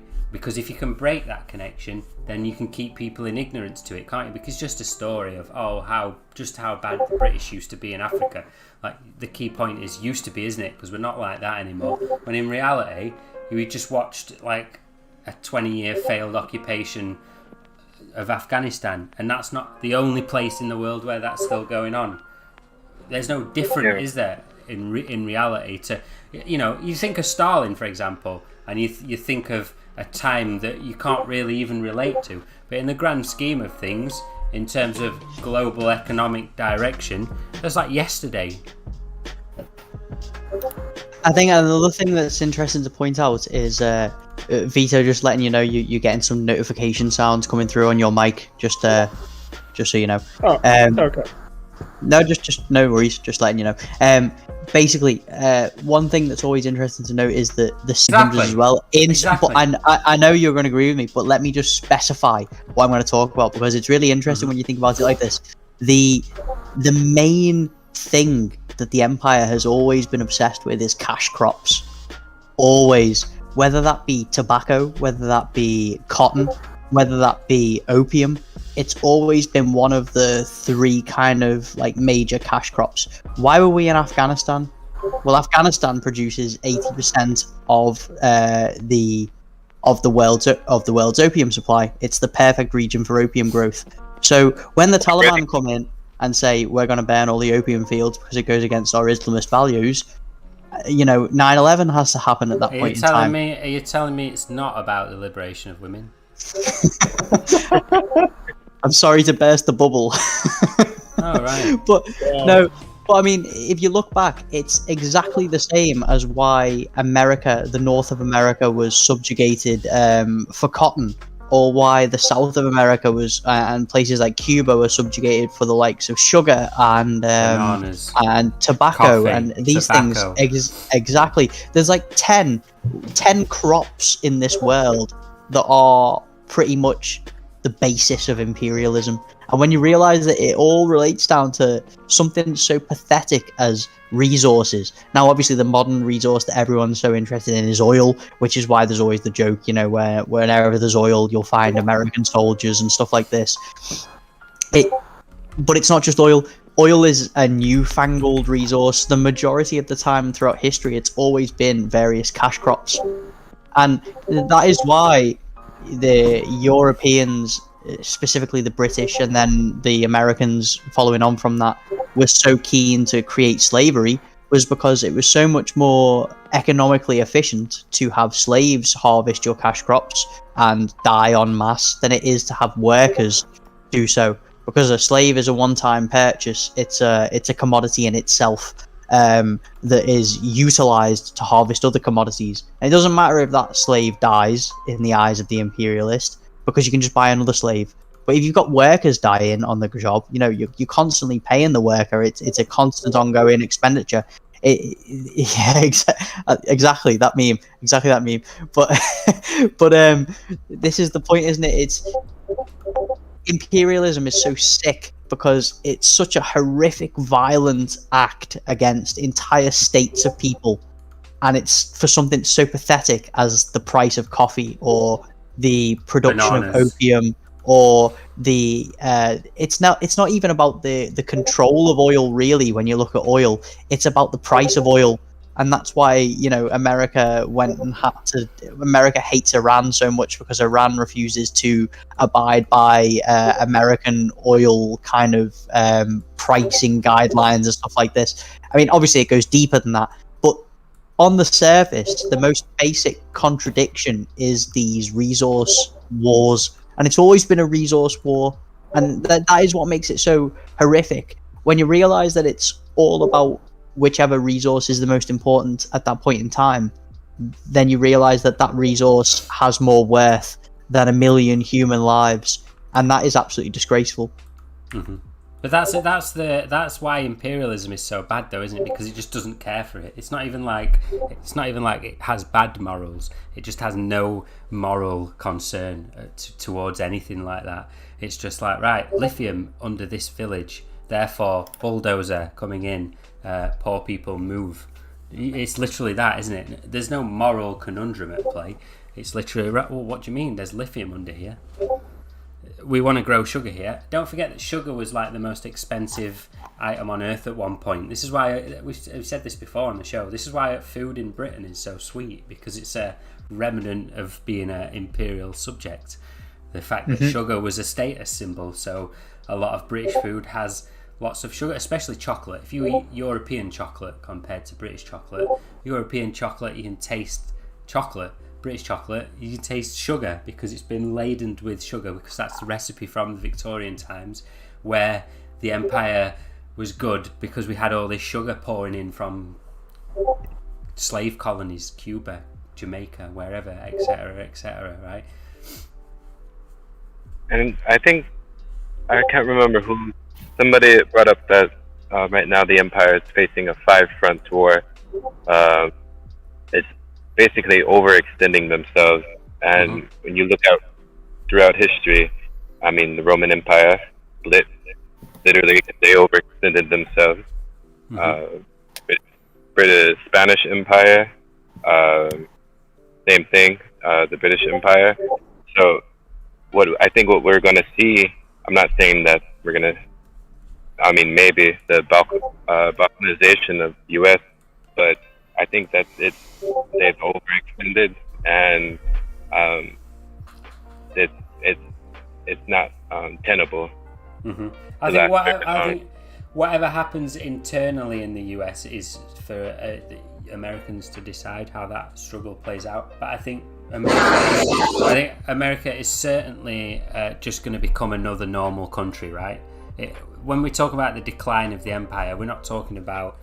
It might balkanize, you never know.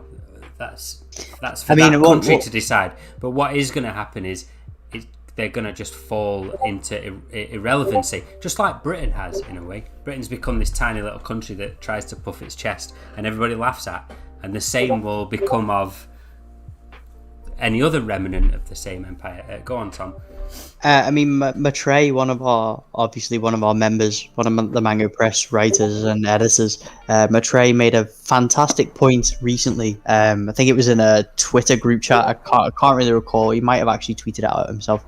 But he made the point that all other empires, the ones that Jupiter has kind of just described here, kind of came to collapse as a result of quote unquote barbarians at the gates. That is, the archetypal destruction of the Roman Empire was barbarians at the gates, right? But Matrei's argument is that the barbarians are within the gates in America. The barbarians are within, and it will be from within that the American kind of domestic empire is destroyed. And that's why I think balkanization is the most likely path. I mean, we already see so many, armed fascist militias But I mean, it's within happened, America. and it's happened before, right? Bourgeois squabbles have led to the balkanization of the USA before. Yes, absolutely. It's fought a civil war before. If I correctly, the Civil War was literally fought because, and when you get down to the roots of it, it wasn't really about slavery, because the industrialists saw the competition between the slave economy, industrial capitalist economy, and then it was easy for them to slowly try to phase out slavery. And I think British capitalists saw this. That's the same reason why British capitalists were abolitionists, isn't it? It's not out of any sort of moral ideas, because obviously racism remained afterwards. They still had the same reactionary views towards people of colour, right? Exactly. I want to really just talk about the American Empire as it existed today. So I think there's a video on YouTube by Coat Pink, which they are like an anti-war organization, which gave a really succinct interview with a guy who basically just pull all of the congressional members of the parties in America and the members who took the most money from the lobbyists and the weapons manufacturers in order to enrich themselves, in order to they took money from people who sold bombs, who make bombs, who make weapons, and then deploy those weapons to war-torn countries, such as in Afghanistan, in Iraq, and Syria for the last 20 years, and they a lot of the public just hear from their own district politicians saying, we got to do this, we got to do that, but they basically are pretty much unaware that how much the politicians that they elected have been taking money who from people who basically violated the human rights themselves for as long as since the Korea War, since the Vietnam War, Lockheed Martin, Raytheon, Honeywell, those kinds of companies who directly contributed to the millions of people who are suffered under the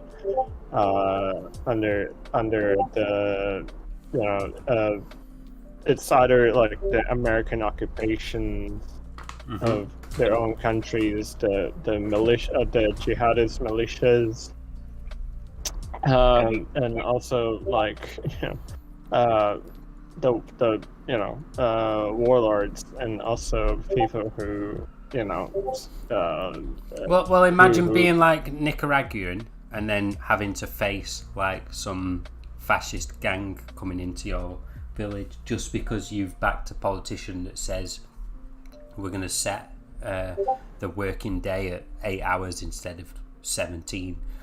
They basically the workers gone to work for I think. And then somehow they. Fran, is it me or have you cut out for 2 minutes? Sammy, it's you. Carry on, Vito. basically, Yeah, Fran, you need to fix your internet.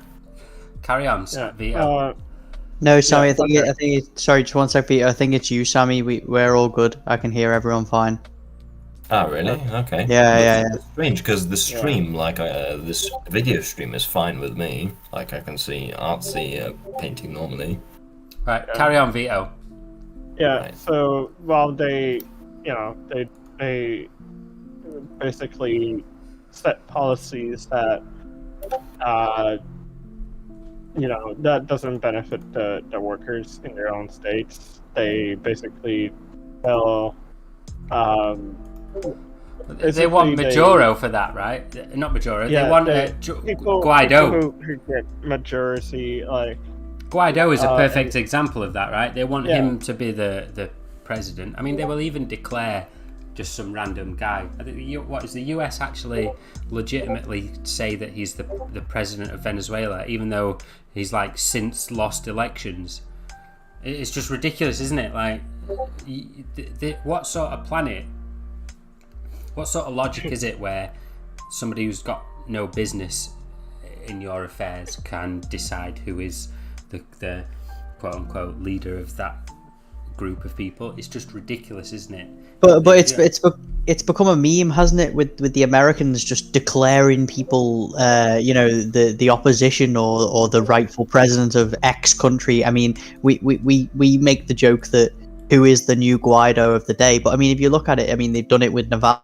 We pointed out correctly before on the graph of all Russian political parties doesn't even factor in, not even let alone being second in kind of the rankings. Unless he's since changed party name, his party was not on that list. But yeah, carry on. Yeah, exactly. I mean, you see that with Tikhanovskaya in Belarus, who again, she has nothing to do with the actual opposition in Belarus because the actual opposition is the Communist Party. You see this with Guaido in Venezuela. You see this with they even declare the likes of Joshua Wong as like a major opposition figure in Hong Kong, even though the Demosisto party never even gained more than one seat. So you look at these kind of things and you think to yourself, don't you, the Americans genuinely live in another world where they can dictate everything as true. And I hate to kind of reference Orwell because obviously he was a snitch and a rapist and a racist and all these kind of things. But in 1984, which I was forced to read in school as a child, there's a line in 1984 which goes something along the lines of when 2 + 2 = 5, nothing else matters. Something along them lines, right? Now America is literally making 2 + 2 = 5. They're looking at these kind of like electoral results and going, well, our guy's not on there, so let's just say he's on there. And because their media has the most global sway in the world, that is not a controversial thing to say. American media does have the widest spread in the world today, in the majority of the English speaking world at least. When American media and American intelligence agencies just declare that somebody is either the rightful president or the leader of the opposition, no one even researches it to find out if it's true or not. They just take it as verbatim fact. And companies like the BBC, which pride themselves on their media integrity and shit like that, have just become complete absolute lapdogs to American interests, parroting these American talking points when they are factually untrue and easily disprovable by anyone with an internet connection, really. Which is it goes to show the arrogance, I think, of the empire, where they can just say this is the situation, believe it or not.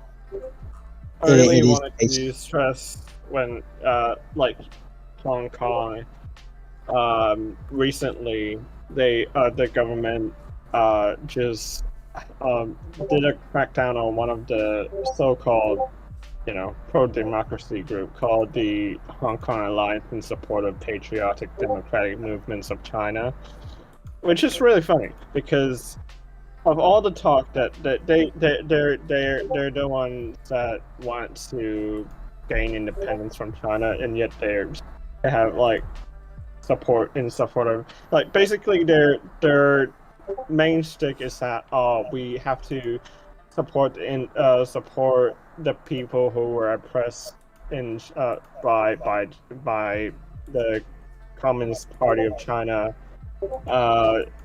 during the Tiananmen incident. It's like the whole stick over the years. It's like A964, which is like the time when the incident happened, but it wasn't actually like that. But of course they don't care. They rather that they wanted to get the support of the foreign countries and the organizations such as the NED, because one of the founders of this organization, which is Lee Cheuk-yun, who headed another organization that is basically the same thing, which is like the Confederate,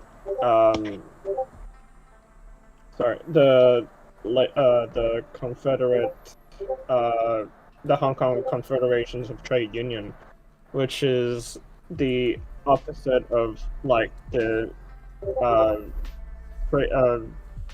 Trade Federation of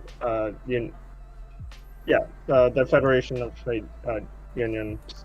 That is a bit of a pro Beijing, and wines it's the different. They're like the opposite of. So basically, the government just did a crackdown and basically wanted the group, that organization, to release all their audits, to release their financial statements, which basically saying, which basically wanted to expose their money schemes. Where did they get their fundings from? Especially when it comes to one of their operations from 2 years ago, during the Hong Kong riots. The 612 support fund. This is one of the things that the opposition groups tried foul, but it really just wants to make sure that that organization is following what the rule set upon them, and not endangering the national security of Hong Kong. That was it. But it was like a huge outcry from the people who are either believe that China is going to has destroyed Hong Kong, or people who are mainly compradors who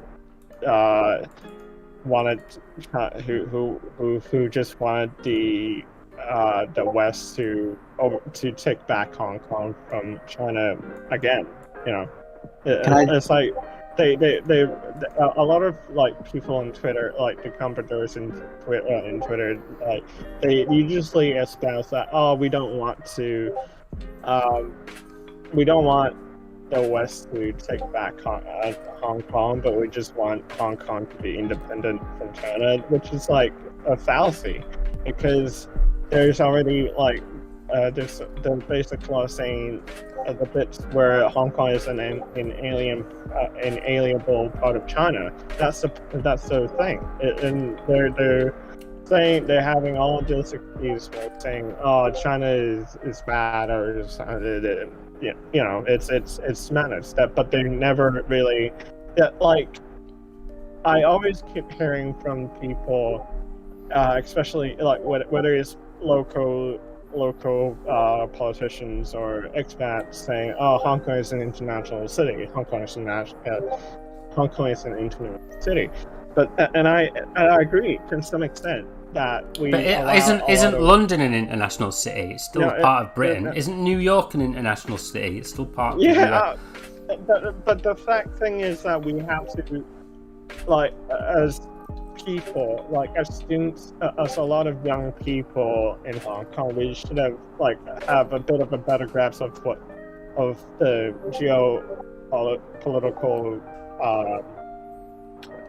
problem, like the whole array of what the geopolitics mean for Hong Kong, and not just for Hong Kong, but for other people, but for other countries who, Are going through the same struggles. going through the same problems that we have, because imperialism is pretty much the same playbook in every colony that's going, whether it's Hong Kong, India, Africa. And I really think that if the people of Hong Kong, like the people who are just doesn't believe in like China or whatever, at least believe in like what socialism can achieve, like what China's socialism can build upon. I mean, you look, don't you, at the kind of state of China in 1949? A population of 540 million, GDP lower than literally every kind of post-imperial African country, and then you look at China today. 72 years later, 72 years after the foundation of the People's Republic, and you see the second most powerful state in the world, rivaling American interests, rivaling American economic hegemony.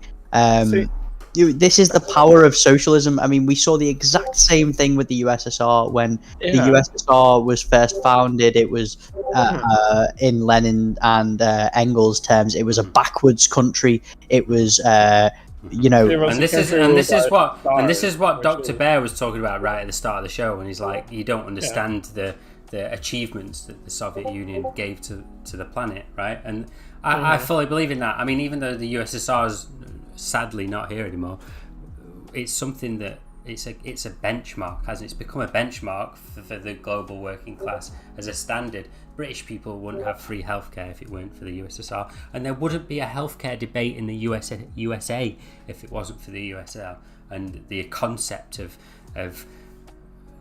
looking after the people who live within your state. Because in the Victorian age, the imperialists didn't really give a shit about people living in their states. They just used the concept of that state to be able to set up colonies and defend their plantations, etc., etc.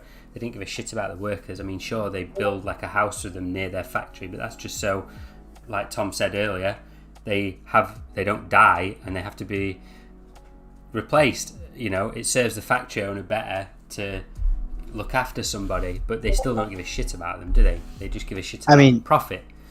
I just want to temporarily just interject in our conversation just to say that Artsy's painting today is, again, as always, absolutely fantastic so far. I know we're not even finished, but I can already see what's going on. It's amazing.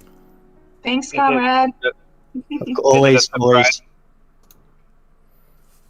Who else spoke then? Was that Jupiter? Jupiter. Say it again. Oh no, I was gonna ask Artsy if it's or if and we can say who it is now. Say that again, because it broke up a little bit. Yeah. Say that again, Jupiter, say it again. She broke up a little bit. Has his mic gone? I think his mic might have popped out. Jupiter, I think your mic's popped out. Tom, send him a message so he can get on. Get him to plug it back in. I believe that he asked, can we tell who it is yet, right? Yeah. I'm hoping y'all can. Yeah. I'm gonna say we announced what it was at the start, didn't we? It was Huey Newton. Yeah, we did. But if we had any new people. Oh right, okay, yeah. I see where you're going. Yes. Yeah, I think they should. People in the chat have been bigging it up, but go on. They should definitely know. If they don't know, it's one of the black men.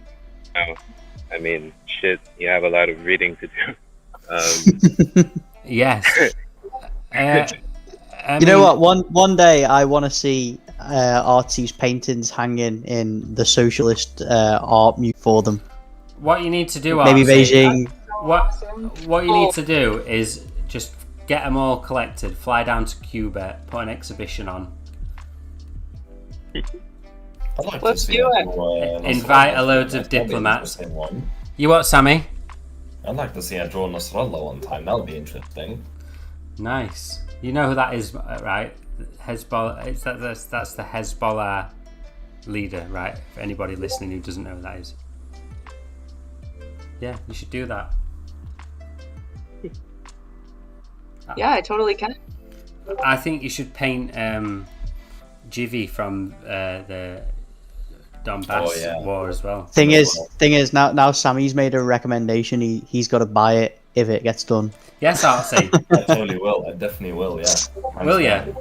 Nice. Yeah. There you go, Artsy. He's gonna buy it. There you go. You've got a written promise there.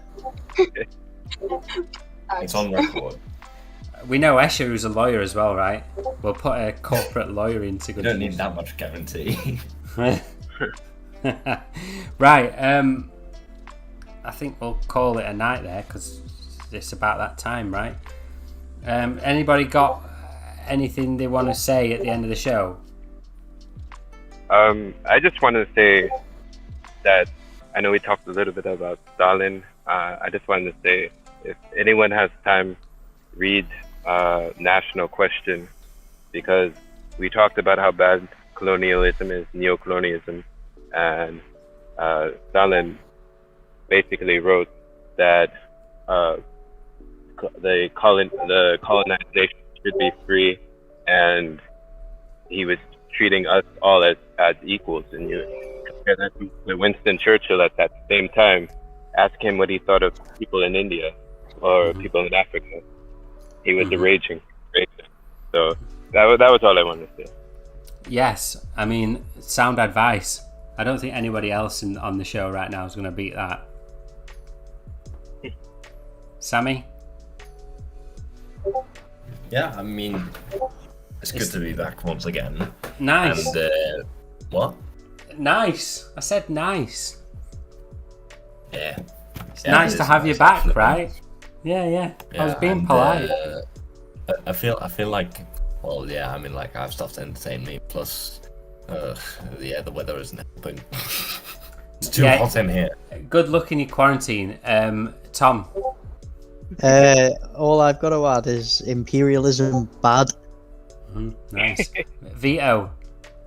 Yeah. Say bye. Sorry. Say goodbye to the peeps. Oh right, yeah. It's been a while. I really want. Hopefully, we can get more of this out in the in the future. Yeah. You'll be on next. We'll like to have more guests. You'll be on the next show though, because wait until I announce it in a second. Artsy, plug your stuff. Make sure everybody knows where to buy this on a t-shirt. I highly recommend you buy one of Artsy's works on a t-shirt because they look fantastic. Oh, thank you. Yeah, I'm having a little trouble hearing y'all. Hopefully I didn't miss any questions or anything. It's alright. Right, I'm hearing fine. Go on, plug your stuff. Okay. Yeah, I can be found at artsy_Marxist on Twitter, TikTok, Instagram, and Twitch. And then you can find my work, like prints and t-shirts and stuff, at artsymarxist.com. And if you want to support what I do and help me buy painting materials and such, you can find me at Patreon/artsymarxist. And yeah, helps me buy canvases and oil paint and such. Nice. And if you're gonna post the finished painting later, right? And we'll share it. Oh yeah, definitely. It should be available tonight on my website. Nice. Right, as always, thanks for joining us. Yeah, thank you. Are you gonna hang out on Discord for a bit? The Patreon? Yeah, I'll be on for a bit. Alright, cool. I'm just gonna turn you off the stream for a little bit. So yeah. There you go. Thanks, Artsy.